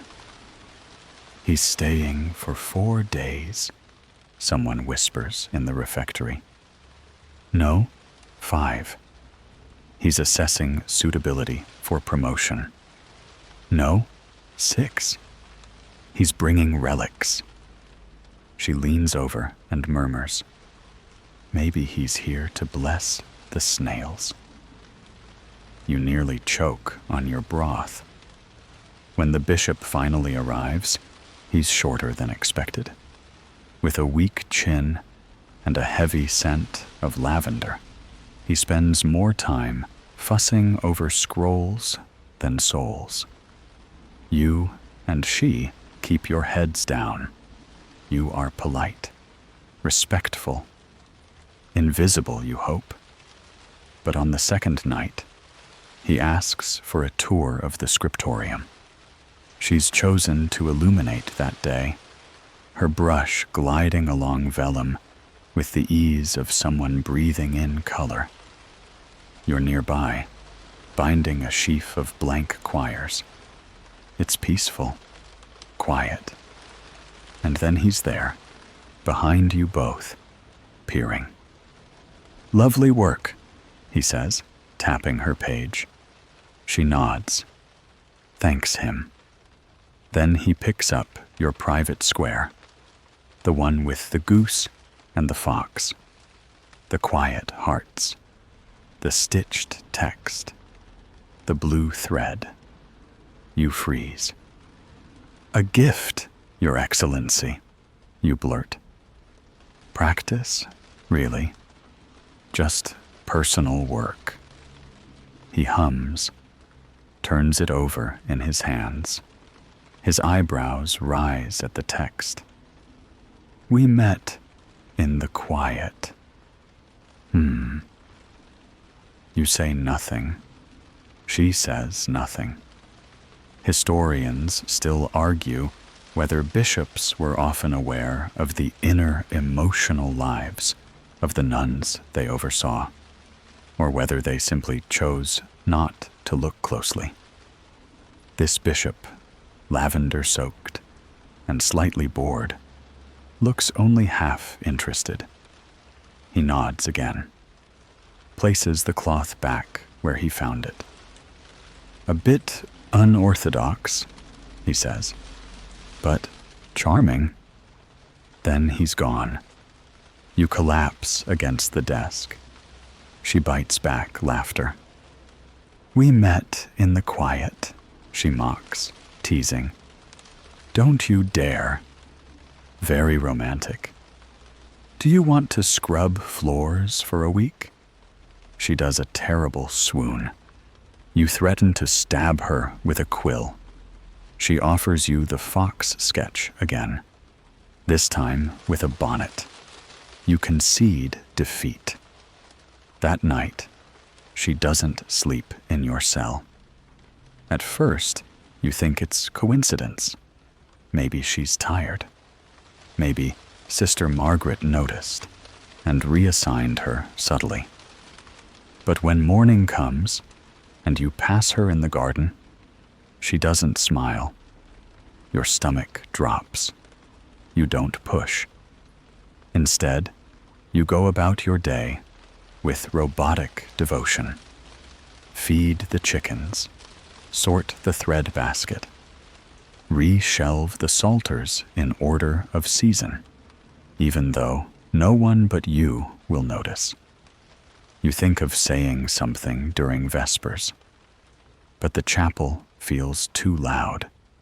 You think of saying something at supper, but your voice feels too small. You think of not saying anything at all. Then, after Compline, you find a scrap of parchment on your cot, folded 4 times, soft from being carried, ink smudged at the corners. Inside, a sketch of a goose holding a lantern in its beak. No words, just the image. You press it to your lips, just briefly. Then you rise. You go to her cell. You knock once, twice, open the door. She's there. You don't speak. She doesn't either. But the silence is the kind you've always trusted, the kind where everything lives. You hold out your hand. She takes it. Later, when the fire has burned low and the night is holding its breath, you whisper, "We'll be careful." She nods, but not quiet. She grins. Never again. They assign you both to the herb garden for a week. Penance, perhaps, though no one says so directly. You're grateful for the silence, not the stifled kind you used to live in, but the deep-rooted, breathing kind.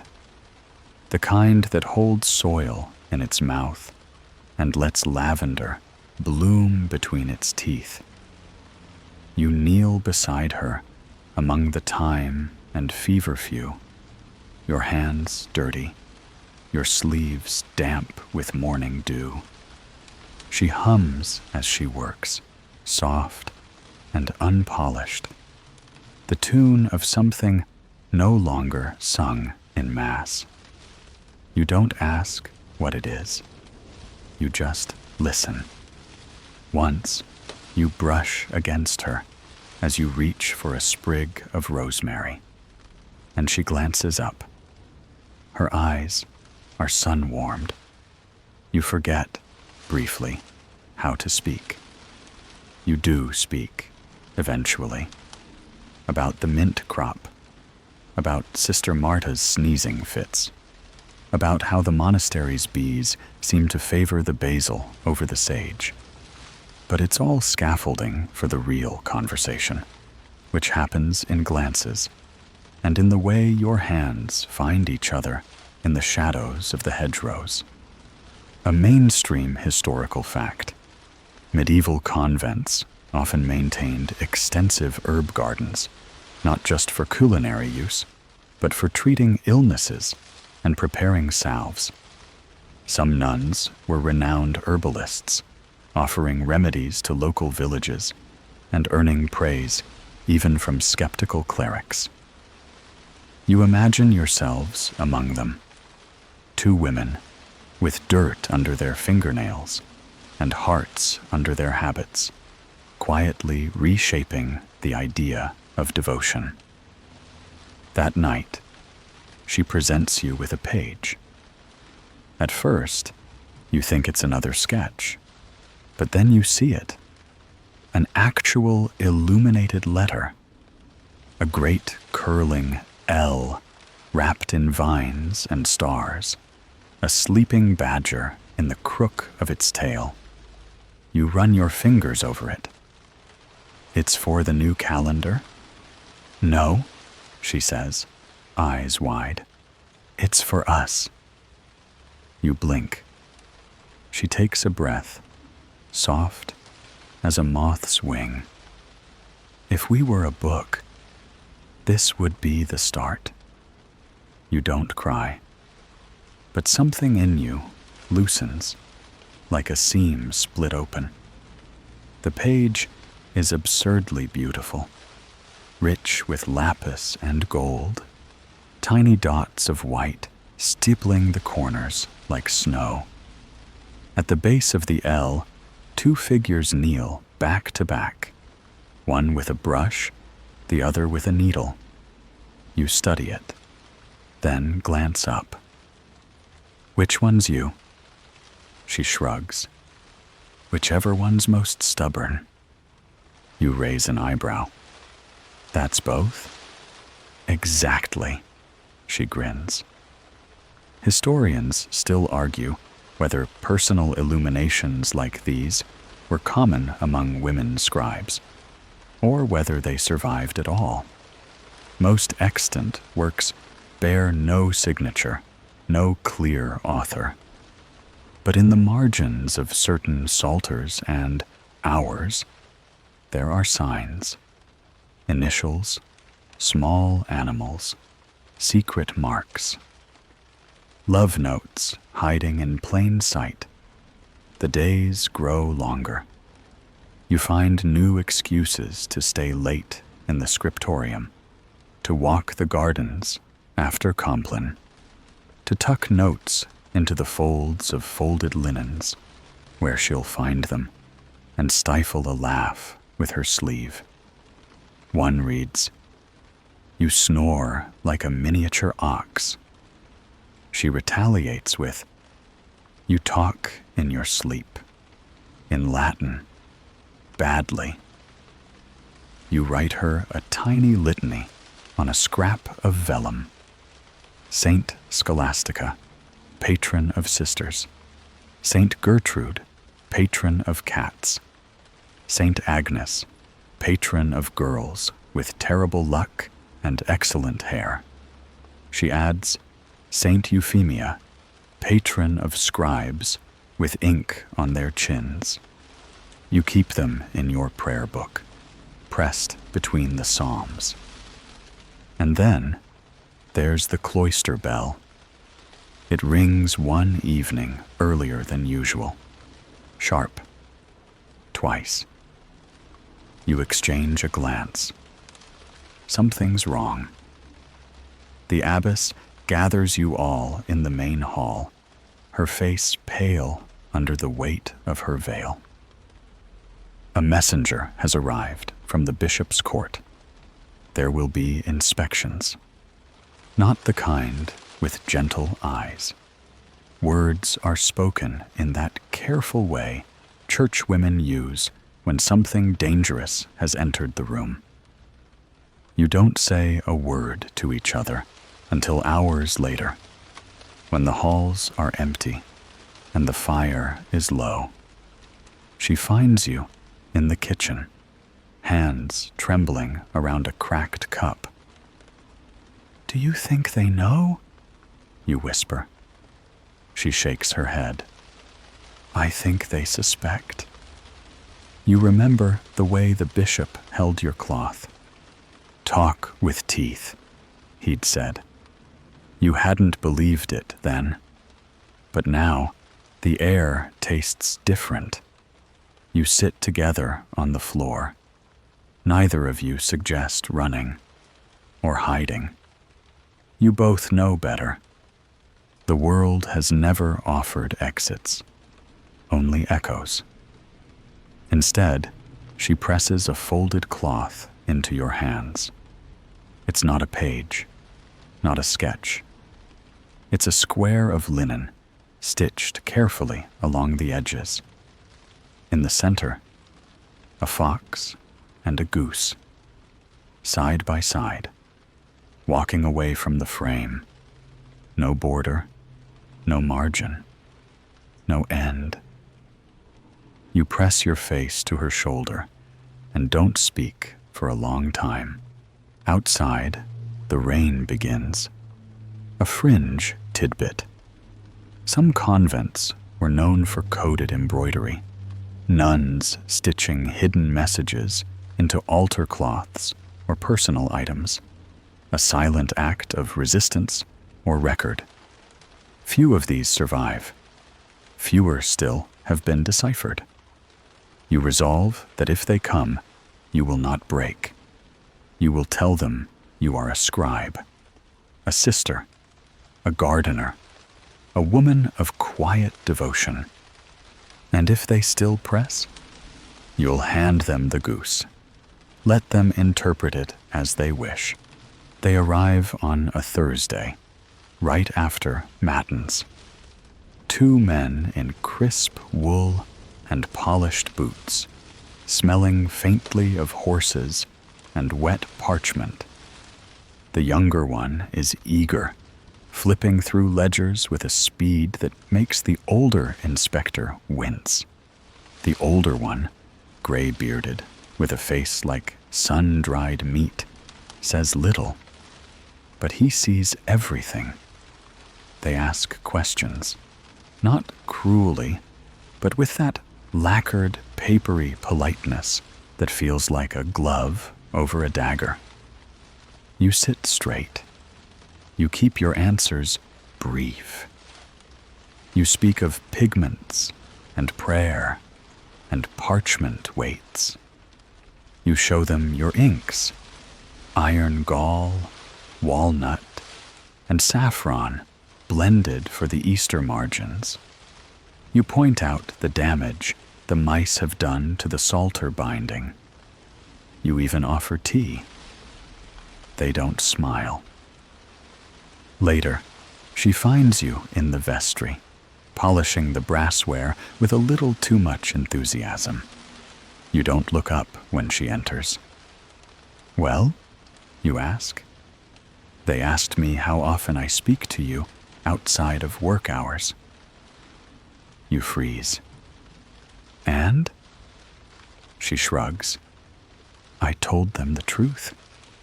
You turn then, the cloth forgotten in your lap. "Which truth?" "The one where I've memorized your handwriting," she says. "Where I know, when you're tired, by how many loops you leave off your L's." You laugh, but it catches in your throat. "You're not subtle," you mutter. She smiles faintly. Neither are they. A mainstream historical fact. The Church conducted periodic inspections of monasteries and convents, particularly in the 13th and 14th centuries, to ensure moral conduct and proper adherence to rule. Records from these visitations reveal everything from praise for liturgical beauty to scathing condemnations of lax habits and improper closeness among residents. They leave 3 days later. No accusations, no punishments, but their gaze lingers in the halls like smoke. Everyone walks a little more carefully. Laughter is a touch quieter. You are not forbidden from seeing each other. But there are looks, whispers. Sister Marta avoids your eye. The abbess calls you both for private prayer. And the pages you're assigned are dull, line work only. No room for gold. "Grayscale penance," she mutters under her breath. You hide a smile. You find solace in your patterns. You stitch when you're anxious, and she inks when she can't sleep. Together, you fall into a rhythm again, not quite as open, but just as present. One evening, she leaves something on your cot. It's the fox and the goose again. But this time, they're flying. You don't ask how she learned to sew wings. She doesn't ask how you made the gold thread sparkle. You work in parallel now, like those strange twin saints you once read about, Crispin and Crispinian, who made shoes by day and preached by night. Historians still argue whether they were brothers, lovers, or simply good at sharing glue pots. Your glue pots are clean. Your brushes are organized. Your hearts? Less so. Then comes the news. The bishop has requested a copy of the convent's winter calendar with full illuminations. Her face is unreadable when she tells you. This could be a test. You nod. Or a trap. Or both. But you don't hesitate. You get out your best brush, the one with the cat hair tip and the chipped handle. She sharpens her quills. You begin. 1 page at a time. Each letter is drawn with care. Each border a balancing act of precision and rebellion. No foxes this time. No geese. But 1 page, February, has 2 candle flames drawn just a touch too close. In March, a willow tree leans slightly westward toward a nearly invisible silhouette kneeling beside it. You don't sign your names. You never have. Instead, she inks a single curling ampersand into the bottom corner of the final folio, barely visible, almost a flourish. Just enough. A quirky tidbit. Some scholars believe ampersands were once stylized forms of the Latin word et, meaning and, used by scribes to save time. Others believe certain ampersands were used symbolically in illuminated texts, representing unity or unbroken thought. One infamous folio from a Cistercian abbey was discovered with 89 distinct ampersands in the margins, none explained. You send the pages with a prayer tucked inside. For protection, for anonymity, for mercy. You never hear back. No punishment comes, but you are given new projects afterward, intricate, demanding, and time-consuming. Tasks designed to occupy every hour, to leave no room for companionship. You are not kept apart exactly, just very, very busy. She writes a note on a scrap of paper from a failed draft. We've been promoted to ornamental furniture. You write back. At least we match. It isn't enough, but it's still something. You cling to what's left. The knowing glances over ink pots. The shared silences in the cloister. The way your knees brush under the refectory table. And you don't move away. And then, one late September morning, she stops writing. At first, it's small. A skipped margin. A missing bloom where you'd expect a tulip. But soon, the silences multiply. The brush strokes are thinner. Her fingers shake. You say nothing for a while. Sometimes, the body says what the soul can't. But when she leaves her palette untouched for 3 days, no oxide green, no lapis, you finally ask. She hesitates. I see double, she murmurs, ashamed. When the light is wrong, when I'm tired. Your heart sinks like an anchor tossed over the edge of a very small boat. It'll pass, she adds quickly. It's nothing. You both know it's not nothing. A mainstream historical fact. Illuminators, especially women, often suffered early vision loss from their detailed, repetitive labor. The use of lead-based pigments and long exposure to poor candlelight contributed to everything from eye strain to chronic illness. Some manuscripts were found abandoned mid-illustration, with blank margins where florals were never finished. You offer to help, quietly, subtly. You adjust the lighting in your shared workspace. You pre-draw outlines she can trace when the light is poor.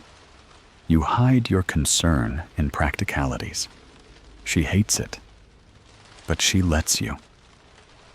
"I'm not done yet," she says one night, fierce and sharp as a quill point.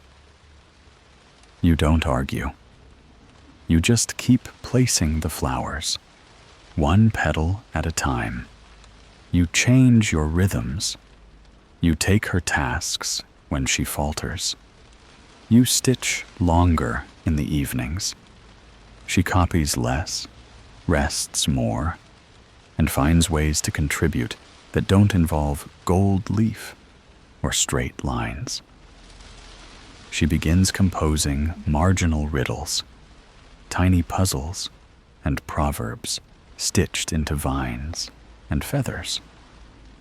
One says, "What can be seen by all but touched by none?" You grin. You ink. The way you look at me when you think I'm not watching. She colors in a beetle with the brightest vermilion she can find. You decide to pretend the vermilion's not toxic. A fringe tidbit.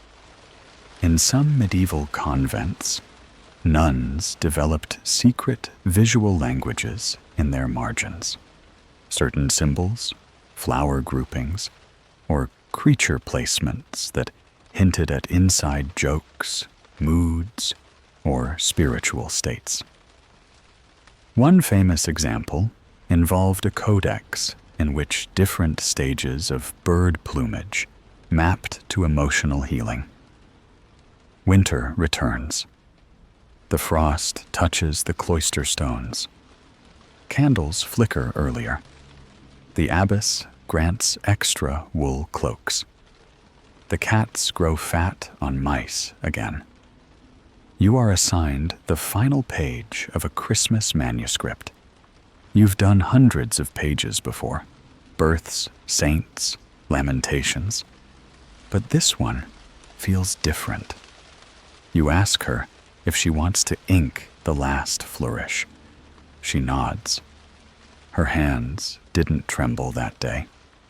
You light 2 candles. You hold your breath. She draws the smallest, simplest heart in the bottom corner. Then, beside it, a second one, half as large, nestled close. She hands you the brush. "Make it gold." You do. A scholar once claimed no woman of the period could have understood romantic love the way we do now. That they lacked the freedom, the concept, the autonomy. Historians still argue whether that claim was ignorance, arrogance, or just plain laziness. But they weren't here. They didn't hear your shared laughter echo off the chapel walls.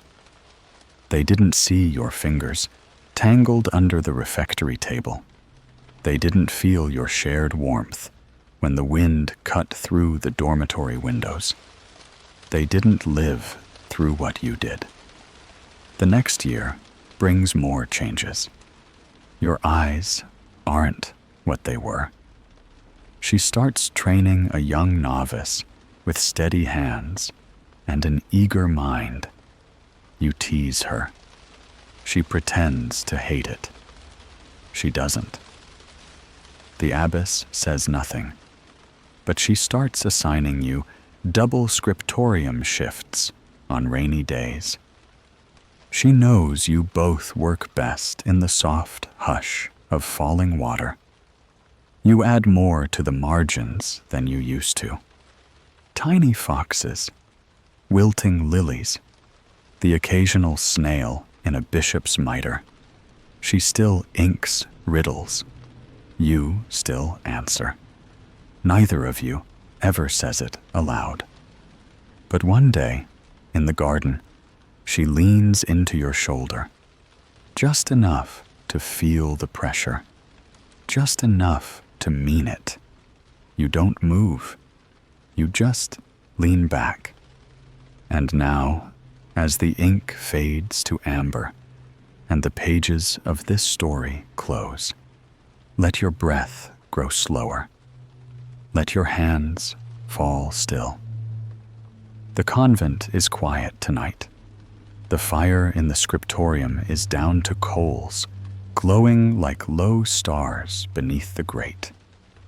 Outside, the rain has returned, soft as whispers over a stone path, steady as the heartbeat you've grown to know. The candles burn low. The cat has curled herself beside the ink pots. Even the mice dare not move. You imagine the two of you now, not younger, not older, just steady. She's at her desk, glasses askew, muttering about how magnifying glasses are for the weak. You're threading a needle, the one shaped like a crane's beak. A window rattles slightly in the wind. Neither of you turns. This is the kind of silence that doesn't need filling. There are still borders to draw, still petals to shade, still 1,000 margins in the great book of time, waiting for your quiet, sacred mischief. So tonight, tuck that thought close, that there were two women, once, who defied silence with every shared glance and secret symbol, who made a life in the margins, who loved in the soft folds of parchment and prayer. Let their story stay with you. Let your breath slow even more. Let yourself drift. Sleep well, beloved listener. The fox and the goose are flying now, and there's still gold in the ink.